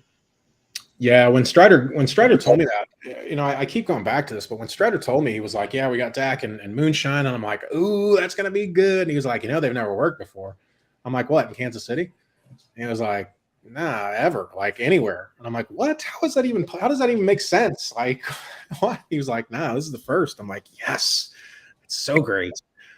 Yeah, when you guys first posted that, that's what Chase and I thought was for the first time ever in CSW. Because surely they've wrestled before, and no, you're getting it for the very first time on Saturday. Yeah, and then you got you know, Greg Jovi. You know, that might be the difference maker in this match. Right. Greg's done things that we've all seen that, you know, he'll go above and beyond for the guy he's managing. You know, especially Moonshine, or specifically Moonshine. So a referee's going to have his hands full. That is for sure. Absolutely. For sure. All right. The fans will definitely win with that match. That's for sure. Oh, yeah, without a doubt. 100%. Yeah. All right, guys. Main event time, or one of the 8 main events we've got on the card. We got a tag team match. Jeremy Wyatt, Vic Capri taking on Brock Anderson, Ace Steel, with, of course, the enforcer, Arn Anderson. Man, there's so much to say about this, man. This is yeah. I mean, and awesome. there's so much to say, and it's like also, what else can you say? Like, it speaks for itself. I mean, come on, Arn Anderson, dude's. I mean, a certified legend. Brock Anderson, his son. You know, the Andersons are AEW stars. I mean, they're. It's not like we're dusting off a legend and that's been off TV. I mean, Arn and Brock are, you know, Arn's still out there doing it. I mean, he's threatening people with his Glock on national TV. It's gangster, man. Arn Anderson's the man. Like, you know, like what do you say? I mean, the dude created the Horsemen. Come on, and he's gonna be at CSW. Like, are you kidding me? Like, you know, Ace Steel. The dude trained. Ace Steel has been to Japan. He's been all over the United States. You know, he's had his hands in training some of the best talent that, you know, has come down the pipeline in a while. You know, Jeremy Wyatt. I mean, Vic Capri. Him and Ace know each other really well from, you know, Chicago, the Chicago area, and you got 4 guys that are going to be in that ring. You know, on their team, for their teams, of course. This is a statement match. Wyatt and Vic are going out there to make a statement. There's no doubt in my mind. Ace and Brock are going out there to make a statement. These statements are different for each team. I think, you know, I'm not 100% sure. I can't speak for Ace, but I just based off the promos that he sent us, his statement is that you done messed up, Jeremy Wyatt. You done messed up, Vic Capri, and now you're going to get your comeuppance. This is exactly what he said, and that's the statement he wants to make. He wants to beat the champion, and he wants to beat him bad. And Jeremy Wyatt and Vic Capri, not only do they want to beat Ace and Brock, but they want to do it in front of Arn Anderson. They want to humiliate. They're out to humiliate this team. I know it. I just know it. and we'll see what happens. Again, if you haven't gotten your tickets, put that banner up. CSWtickets.com. Get those tickets. I can't stress that enough. You're going to kick yourself if you miss the show. It's setting the stage for everything that's going to come out of this. You know, and I don't know. You know, I'm speculating. You know, if this match goes this way and this match goes that way, but this match goes this way, and then it turns that into this. So coming out of this show is going to be insanity. Like just the fallout from this, the ramifications from this. Not only this tag team match, but every match. Every match has it's like a butterfly effect, you know. And every match has its own butterfly effect, but that butterfly effect is colliding with everybody else's. So it's really gonna, you know, it's really gonna be a good one. Like I said, I'm super excited for this card, and it's been a lot of hard work by the team to get down to this last 48 hours now. Yeah. In 48 hours the show will be pretty much close to being over. Now, in 48 hours, do you want to be kicking yourself going, man, I should have gone to Horsemen Country? No. So get those damn tickets. CSWtickets.com, buddy. They're right there at the bottom. You know, you can get that link. We've still got some tickets left. And typically the way things trend with us is that we put tickets on sale and we have that initial surge. And then it kind of dies down in between the weeks in between the show, to where, you know, you're still selling. You're just not selling as many as that, you know, peak was that first day. And then usually the last week of the show, that starts climbing back up. And you can see it. It's on a graph, like on our ticket program. Starts climbing up. Thursday and Friday, it totally spikes. Boom, boom, boom. And then Saturday, you know, walk up, and then online sales. If you don't, what I'm trying to say is, if you don't get your tickets, and you wait to get into the door, I don't know. It's not a chance I'd be willing to take. But I'll get you in there by hook or by crook. If you show up at the door on Saturday and you ain't got a ticket, I'll figure out how to get a seat in there for you. So there you go. And but why stress about it? Get your tickets at CSWtickets.com right now. You can do it. Get that debit credit card out. Beep, beep, beep. You're done. It's easy. Just looking at that graphic back to the match, let's say you bring in Brock Anderson and you have him with Ace Steel. At any other promotion, or most other promotions, usually in a match like this, you'll have someone in there and you're like, oh, well, this guy not quite as good as the other three guys, so they're at a disadvantage.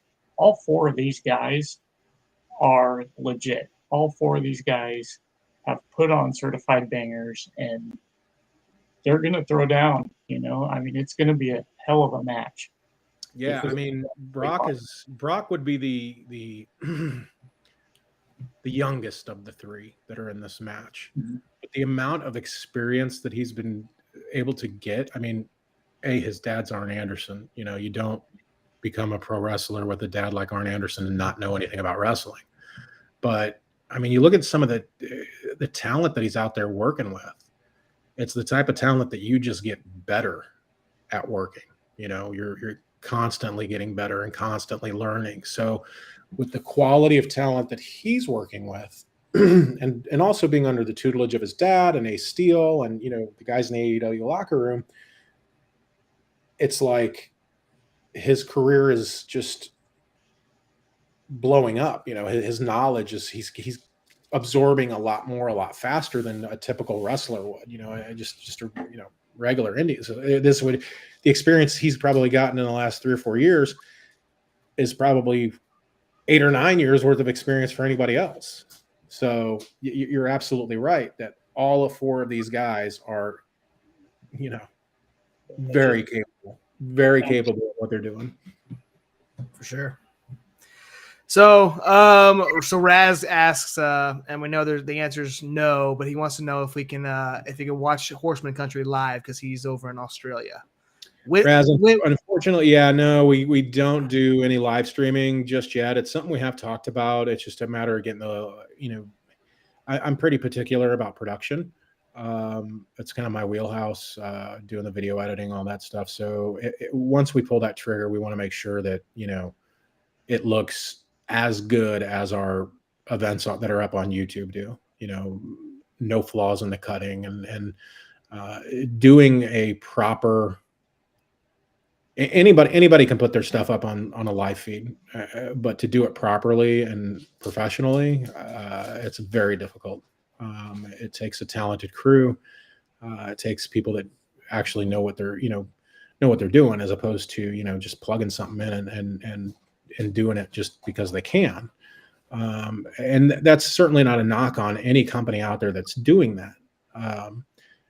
But for me, again, I come from a production background, very, very particular about how things are presented and how things look.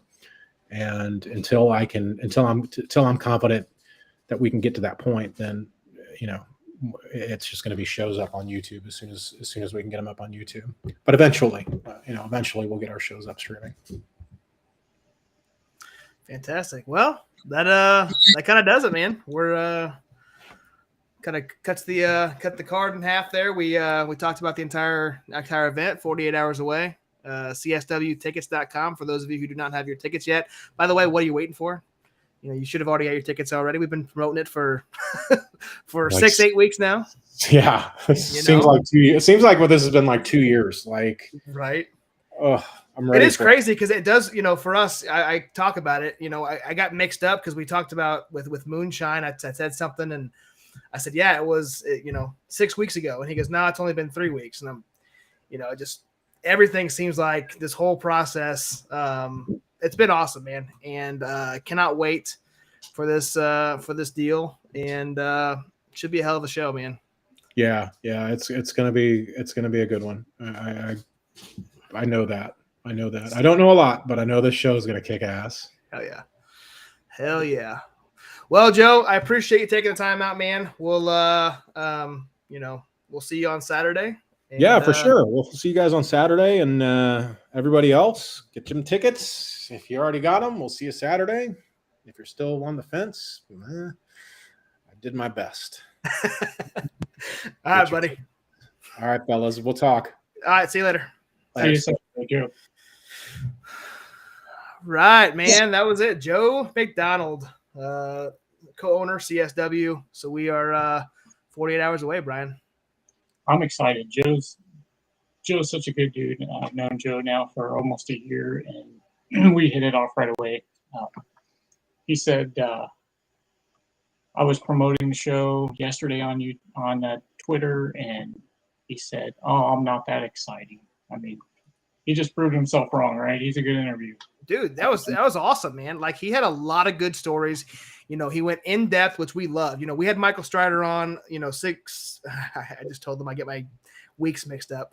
However long ago, Michael Strider was on, and he did the same thing, man. We'd ask him a question, and he went extremely in depth with the answer. And that's what we want here, man. Like the guests that come on and only give 1 or 2 word answers. That's not fun for the viewers or the listeners.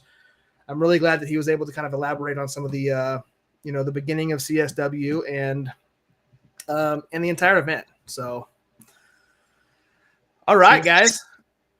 So we're at that point where we take a quick 5-minute break. We are going to come back. We do have some news topics. We're going to kind of stick with the same format as we did last week. We're not going to run down an entire card like we previously have done.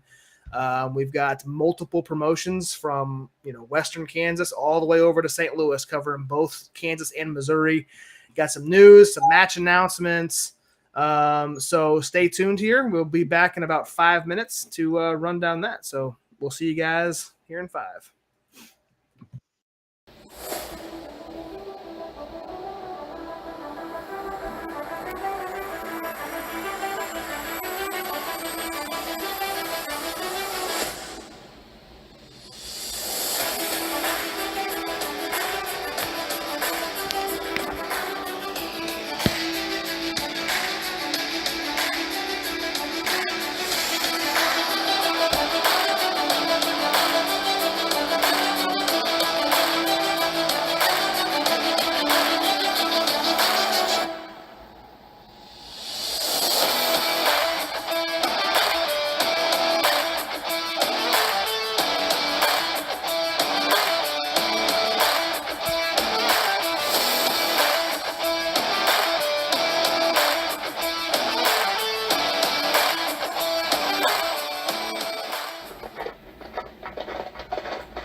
Kansas City has a new name in the pizza game. You Want a Pizza Me is Kansas City's only pro wrestling themed pizza food truck. Located across from the Black Box Theater and the West Bottoms, You Want a Pizza Me is dedicated to serving delicious flame-grilled pizzas named in homage to pro wrestling. Come try the High Flyer, El Luchador, Greener Than Grass, and their newest bestseller, The Undertaker. Regular and vegan options are available. They're also dedicated to getting you to eat your healthy vegetables with their selection of salads. Look for the big man in the luchador mask. Follow them at You Want a Pizza Me KC on social media. Kansas City is a top pro wrestling city, and You Want a Pizza Me is your spot for knockout, top-of-the-card pizza. Come get some.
All right, welcome back, guys. Appreciate you guys sticking with us. For those of you who are still with us, we just talked to Joe McDonald, co-owner, correcting myself, co-owner of Central States Wrestling.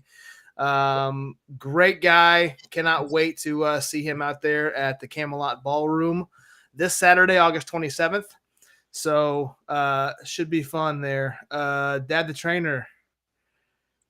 Hosting the stream. Appreciate that, Dad the Trainer. We got a stream hoster for 11 viewers. I appreciate you hosting it here. What's up, Raz? Appreciate you sticking around, guys. Those of you who are hosting here are probably used to seeing Chase. Chase went to the Chiefs preseason game, so he is at Arrowhead Stadium or on his way home. I'm not sure if the game's over yet or not. But we're here. We got my special co-host, Bryan J. Bebe, joining us, and we kind of tagged him in kind of last second. So, man, Joe McDonald, man, what an interview. Great interview. I wanted to say, I know, I think I did a pretty good job of filling Chase's shoes. However, I don't think I can fill his jersey very well. It would be pretty hard to fill that jersey. Not sure what size jersey that is, but you can sure try. I could try, but I'd still probably. It might be a blank. You can wear it as a night. You can wear it as a nightgown. Yeah. All right, appreciate Dad the Trainer, guys. We got a big raid here. Chase isn't here to experience this. I appreciate everybody coming in here. This is the I-70 hot tag. We are live here talking Kansas City, Kansas and Missouri independent wrestling. Appreciate that, Dean. Appreciate you sticking around. Yeah, guys, hit that like, share button on Twitch. Make sure you guys like the stream and hit the follow button on Twitch. I think there's a follow button. So you guys can subscribe and get notified anytime CR Media 1988 goes live. So again, this is every Thursday. We talk about Kansas and Missouri wrestling, and we're gonna start doing that now, guys. Chase and I have mentioned that we can. Chase says nobody can fit. It's custom made for Chase. I wouldn't really want to wear it, man. So Chase and I have talked at length of going. Our next event that we're going to attend after CSW Horsemen Country is going to be Glory Pro at the Pageant 2, which the first time at the Pageant was fantastic. That was a couple months ago, but they did make an announcement, and we have a graphic here to show you. They have a match announcement that they made just recently. Tag team match. They're going to have Delirious and Matt Seidel taking on Dan the Dad and Warhorse. This match is going to be fantastic. I absolutely love Warhorse. What are your thoughts on him? I love Warhorse. He's really coming to his own, and it's fun to see where he's going. Honestly, I like Dan the Dad as well. I think he's fun to watch. Talented wrestler. They're going to be a fun tag team to watch. But Matt Seidel, man, he's pretty good. Yeah, absolutely love Matt, man. We just he was just in UUCW over in Wichita about a week or so ago. Had a fantastic match over there. He's now over in St. Louis now, so we're going to see them live. Are you familiar with Delirious? I'm not so much familiar with Delirious. I've never really just caught any of their stuff. So. Okay, so I'm kind of the same way. I know he was in ROH and he had a stint in Impact. So I wanted to kind of look him up a little bit and kind of get some more information on him. And I found it funny when I typed in the Google machine Delirious. So I'm going to read this to you. This is what Google's description or definition of Delirious, the wrestler, is. He's an American professional wrestler, better known by his name Delirious. He is known for his outrageous antics, such as running around aimlessly and screaming wildly when the opening bell rings, and speaking in a rambling and most incoherent fashion. See, now you make me want to go watch him. Yeah, man, I'm excited now, man. This guy sounds extremely entertaining. That sounds hilarious, and I would totally watch that. For sure, man. Again, appreciate it, Dad the Trainer. Chase is here just in the chat, so he is being entertained by Bryan and I. So again, appreciate it. So let's shift gears, guys. So I'm going to look over at NWA 74. They're having an event on August 27th and 28th, which is this coming weekend.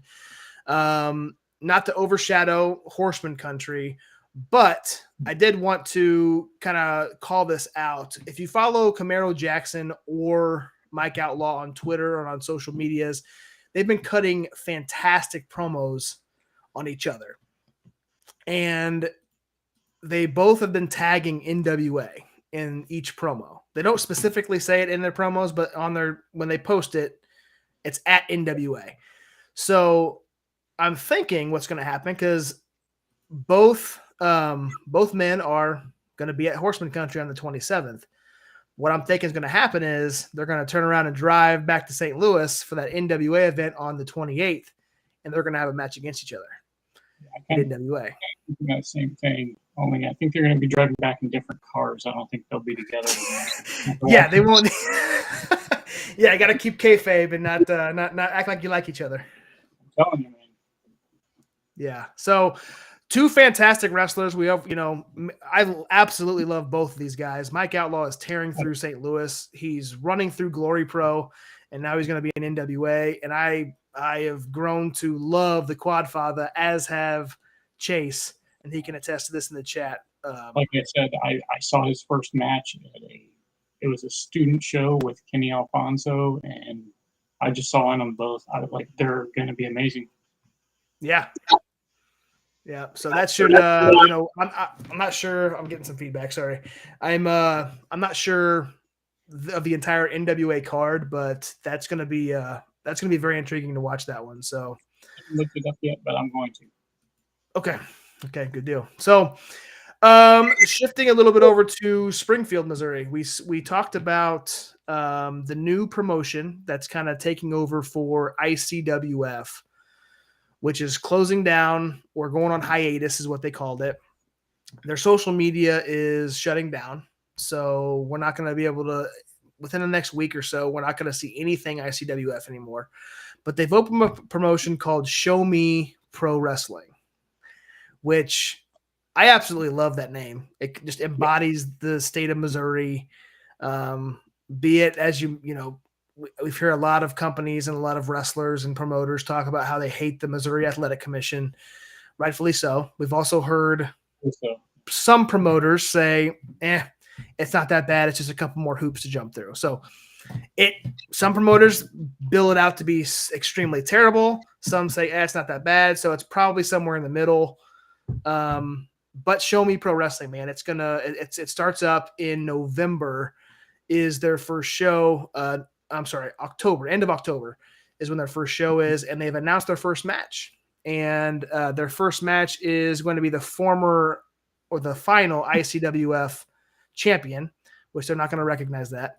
But Mighty Micah is going to take on Nathan Estrada. And this is happening in Republic, Missouri, at CrossFit Republic on October 22nd. So I ask you, let's talk about Mighty Micah for a little bit. What's your thoughts on Micah? I love the dude.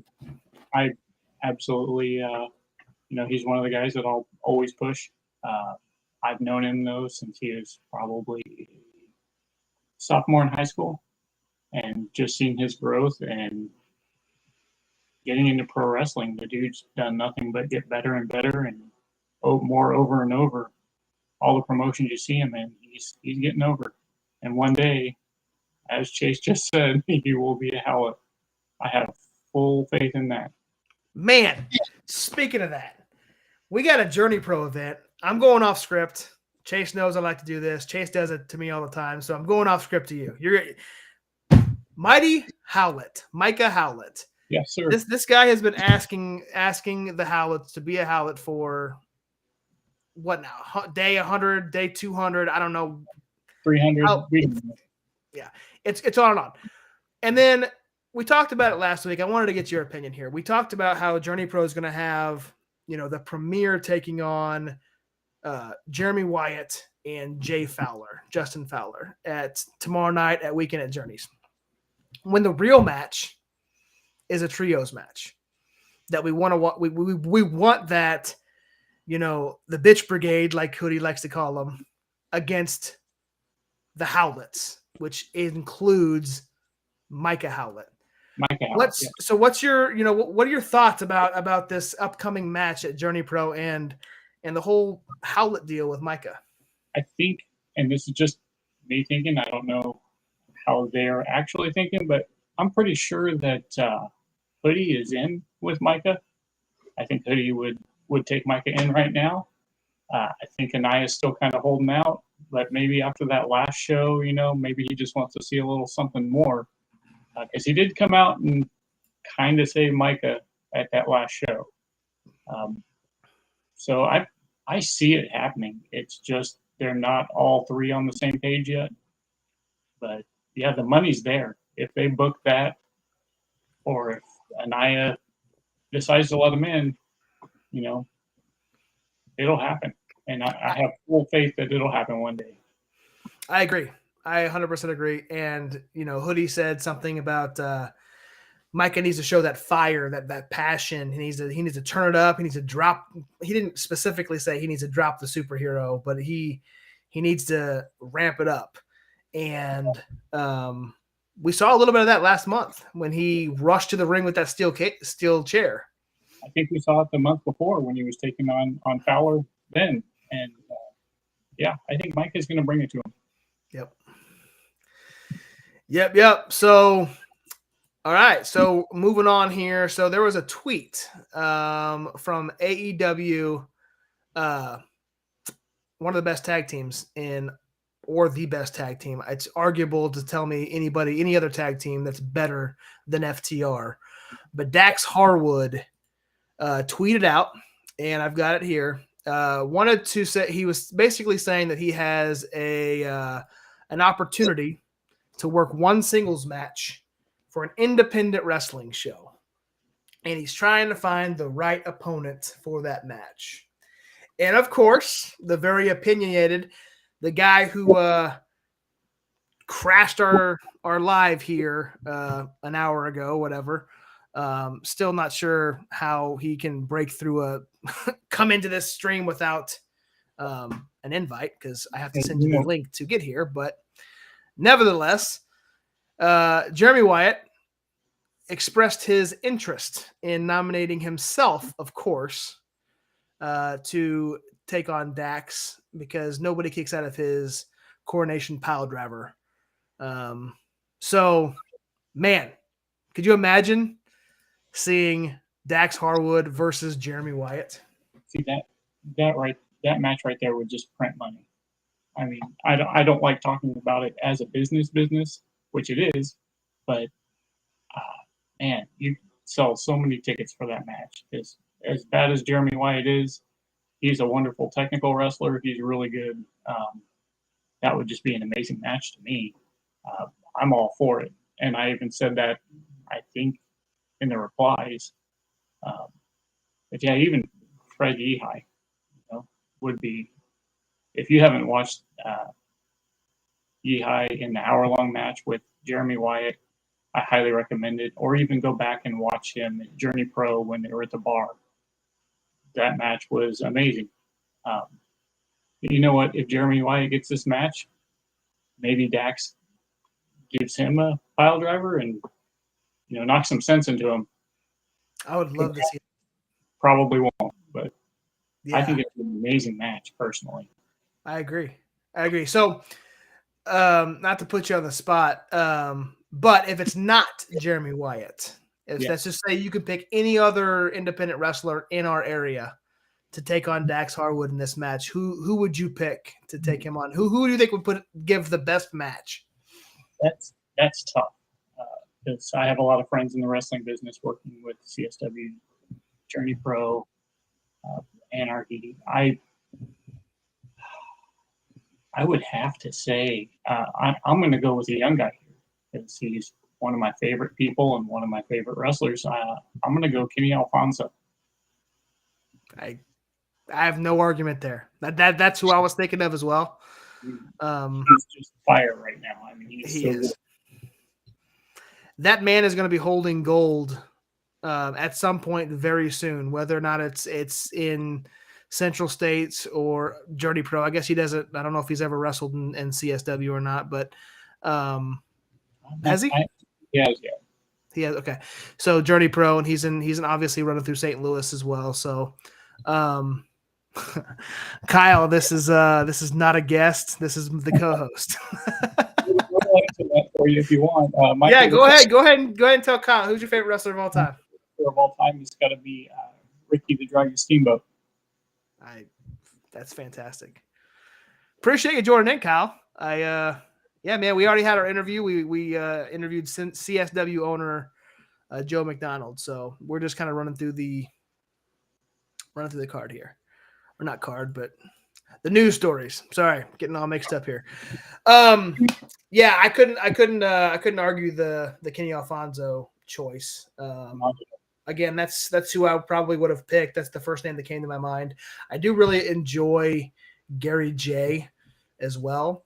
I don't know that he would be the right fit against Dax, but I do think that Gary J is a fantastic performer and would do well on a national scale, kind of like, maybe going up to like an AEW, something like that. But he's unsigned and he don't care. Yeah. Even, I wanted to say a whole bunch of other people, but, I'm looking at mentioning styles, and I just think Kenny would work the best. Yep. Yeah, appreciate that, Greg. Appreciate this is the official polo of the I-70 hot tag, or just a polo from Amazon that my sister put the logo on. So not for sale, not for resale. And Brian's hat, you're looking good too. Appreciate that. My hat is from an old place we used to work out, and it closed because of the pandemic. But I got a couple hats out of the deal, so I'm gonna still wear them. You know what, Chase Riley, I know you're on the chat here. You've been talking about trying to become affiliate here on Twitch for a long time. I think what's going to happen is this episode, the Chaseless episode, is gonna get him to affiliate. I have a feeling he's gonna log in tomorrow, and the feed's gonna refresh, and it's gonna say welcome to Twitch affiliate, and it's gonna be because of the I-70 hot tag on August 25th. Man, I love it. All right, let's move on, guys. Got a few more topics to cover before we knock this thing out. So, St. Louis Anarchy, which does fantastic events month after month. I really wish it was not a 4.5-hour drive to Alton, Illinois, where I can just go to their events more easily. But they have already a few matches booked. They've got Billy Starks taking on Matt Fitchett, which, God, I wish I was there to see that. Love Matt Fitchett, and I have loved what I've seen of Billy Starks. Yeah, that's going to be an amazing match. I mean, yeah. But in all honesty, 4.5 hours to go see that show, it's well worth it. Matt Jackson, for sure. Awesome job. Yeah, that's going to be a great match. But, I mean, then they announced this Jeremy Wyatt, Kenny Alfonso. Yeah. That's the match right there. I think that's a main event, and any promotion, like we said about the Moonshine and Dak, that's a main event in any local promotion. Absolutely. And I can't tell you, man. The role that Kenny Alfonso's been on, I can't pick against him. As much as Wyatt has kind of ruled Kansas City wrestling for the past 6 years, 7, for his entire career pretty much, but he's really been rolling through it for the last 6. I can't pick against Kenny, man. He's on fire. I never bet against him. Yeah. And that's not just from knowing him. That's from seeing his talent. It's just, he's good. Yep. Chase wants to know when you and him are going to go to St. Louis Anarchy. I mean, we'll have to sit down and pick out a date, Yeah, it's not a sporadic kind of decision there. That's a long drive. Now, if we want to go to like Sedalia for like a New Breed or a Springfield, maybe for Show Me Wrestling, something like that, where you can make it a day trip maybe, or a night trip, I guess. But that's Chase, we'll talk about it on Saturday. There you go. Meet him on Saturday, Chase. Meet him on Saturday. Okay. KCXW. We talked off backstage before we went live. We're gonna go on October 15th to Destiny.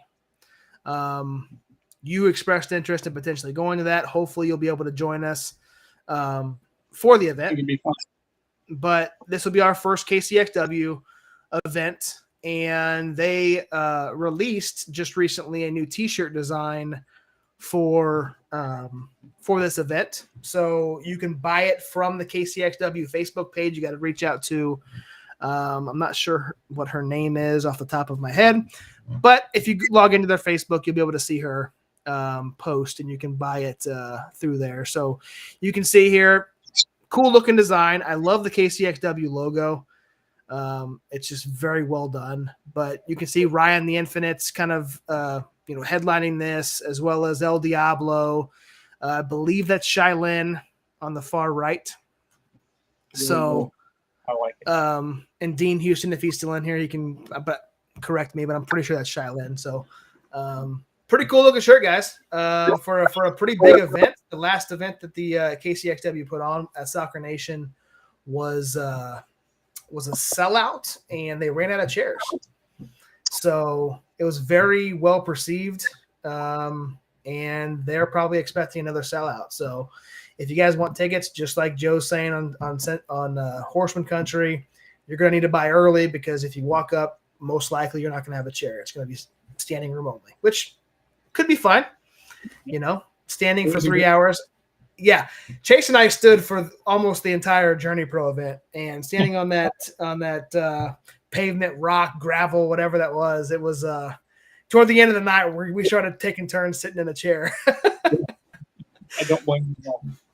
So, all right, Dean. So yes, that was Shylin. So, super excited to see her live, and she will be on the first pit stop back from our 2 weeks off on the Monday. So we will definitely talk about her match. I'm hoping. Again, I don't know if that's that shirt is showing the match. I don't know if it's like the Ryan the Infinite taking on that guy and El Diablo's in a triple threat match. I'm not sure, but hopefully her match will be announced before she comes on the show. We can chat about that. So whether it is or whether it isn't, that's a cool shirt. I'd buy it for sure. Absolutely. So have you never been to a KCXW event? Is that right? I've been to a lot of New Breed, but I've not been to KCXW. Okay. It's just it's never really coincided with my schedule for some reason.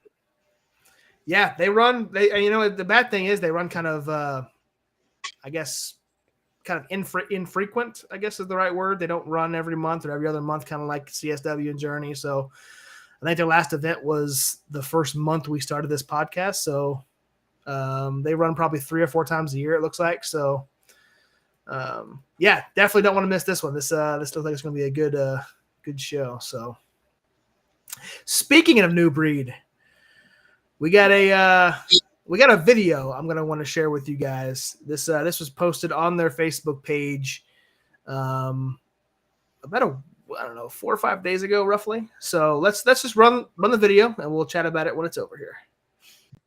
Yo, this is Slammer, and I'm pumped to return to wrestling action in Sedalia, Missouri on Saturday, September 17th for New Breed Wrestling. I'll be there defending my television championship, and I can't wait to see all of my Slammer Maniacs there. So what you gonna do, New Breed Wrestling, when Slammer Mania runs wild on you, brother? Ah! I absolutely love Slammer. He is a great guy. Like that's I love the we did with him, and he's great. Slammer Mania running wild. Absolutely, Chase. That was and Chase is really big into booking this Slammer Mania versus Stitchamania, which is one of our buddies. We grew up with.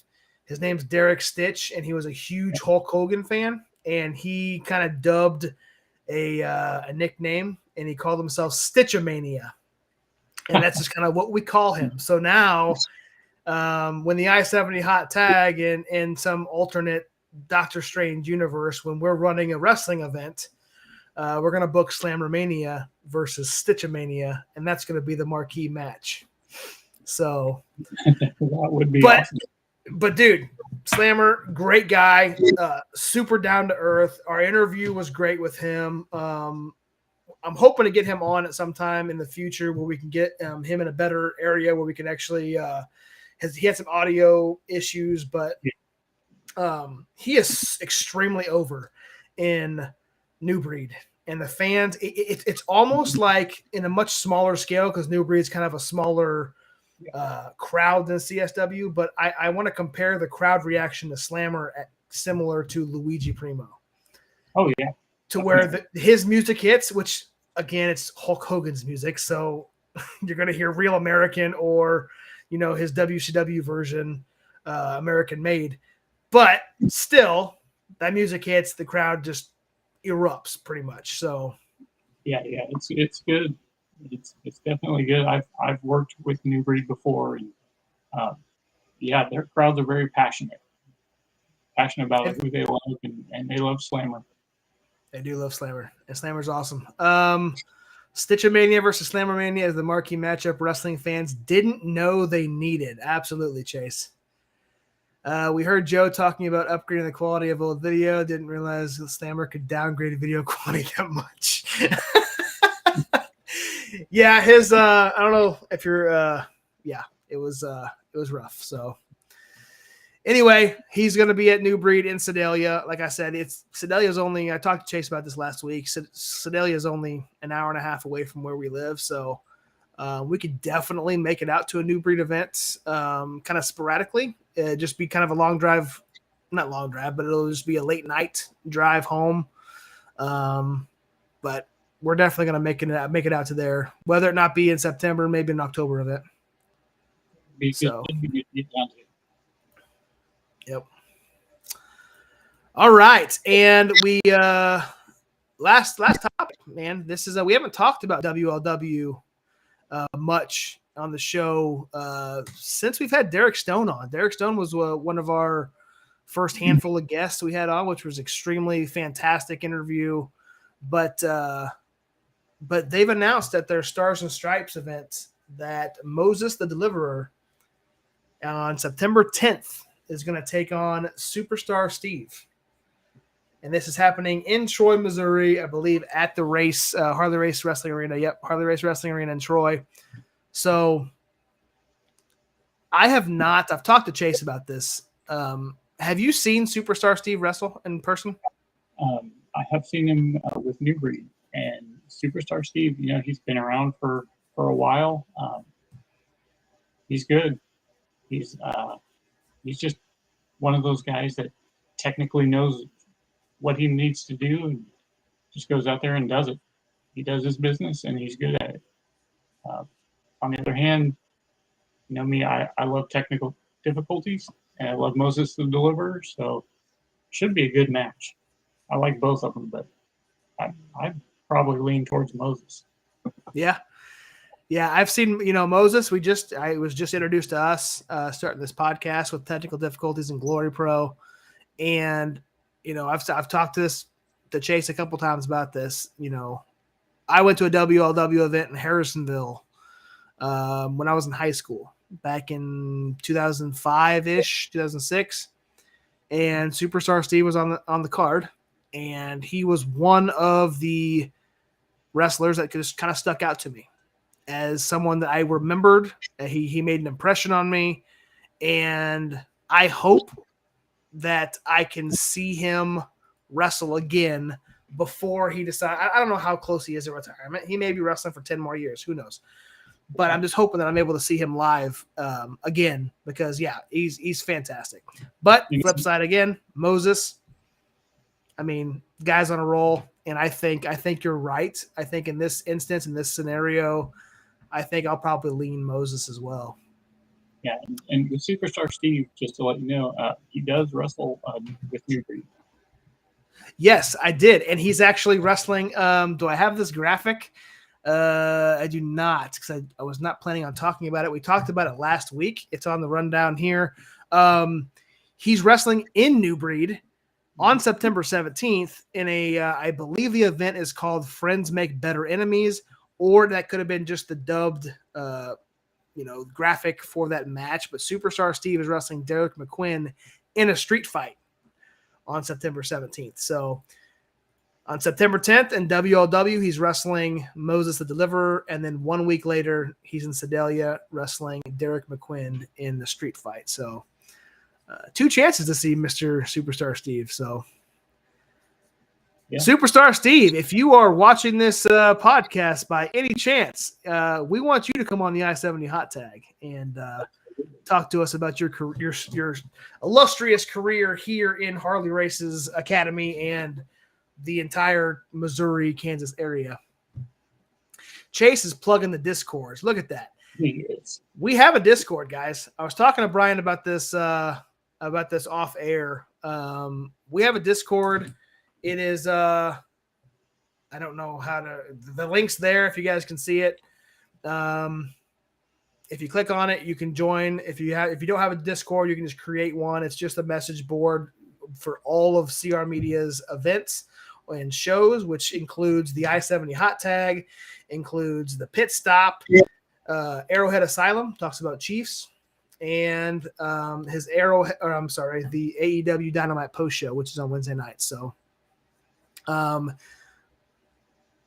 sorry, I'm the chat's kind of trying to catch up here, but yeah. So if you guys can to join the Discord, and before we get on to this to the end of this show here, I'm going to plug our social medias one last time here.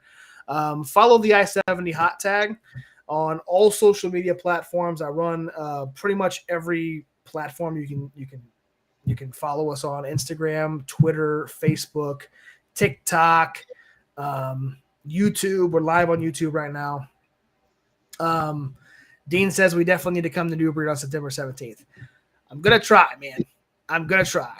I think my wife's probably already in bed right now, but I gotta talk to her and get the okay, because we're going to Glory Pro. We're going to KCXW.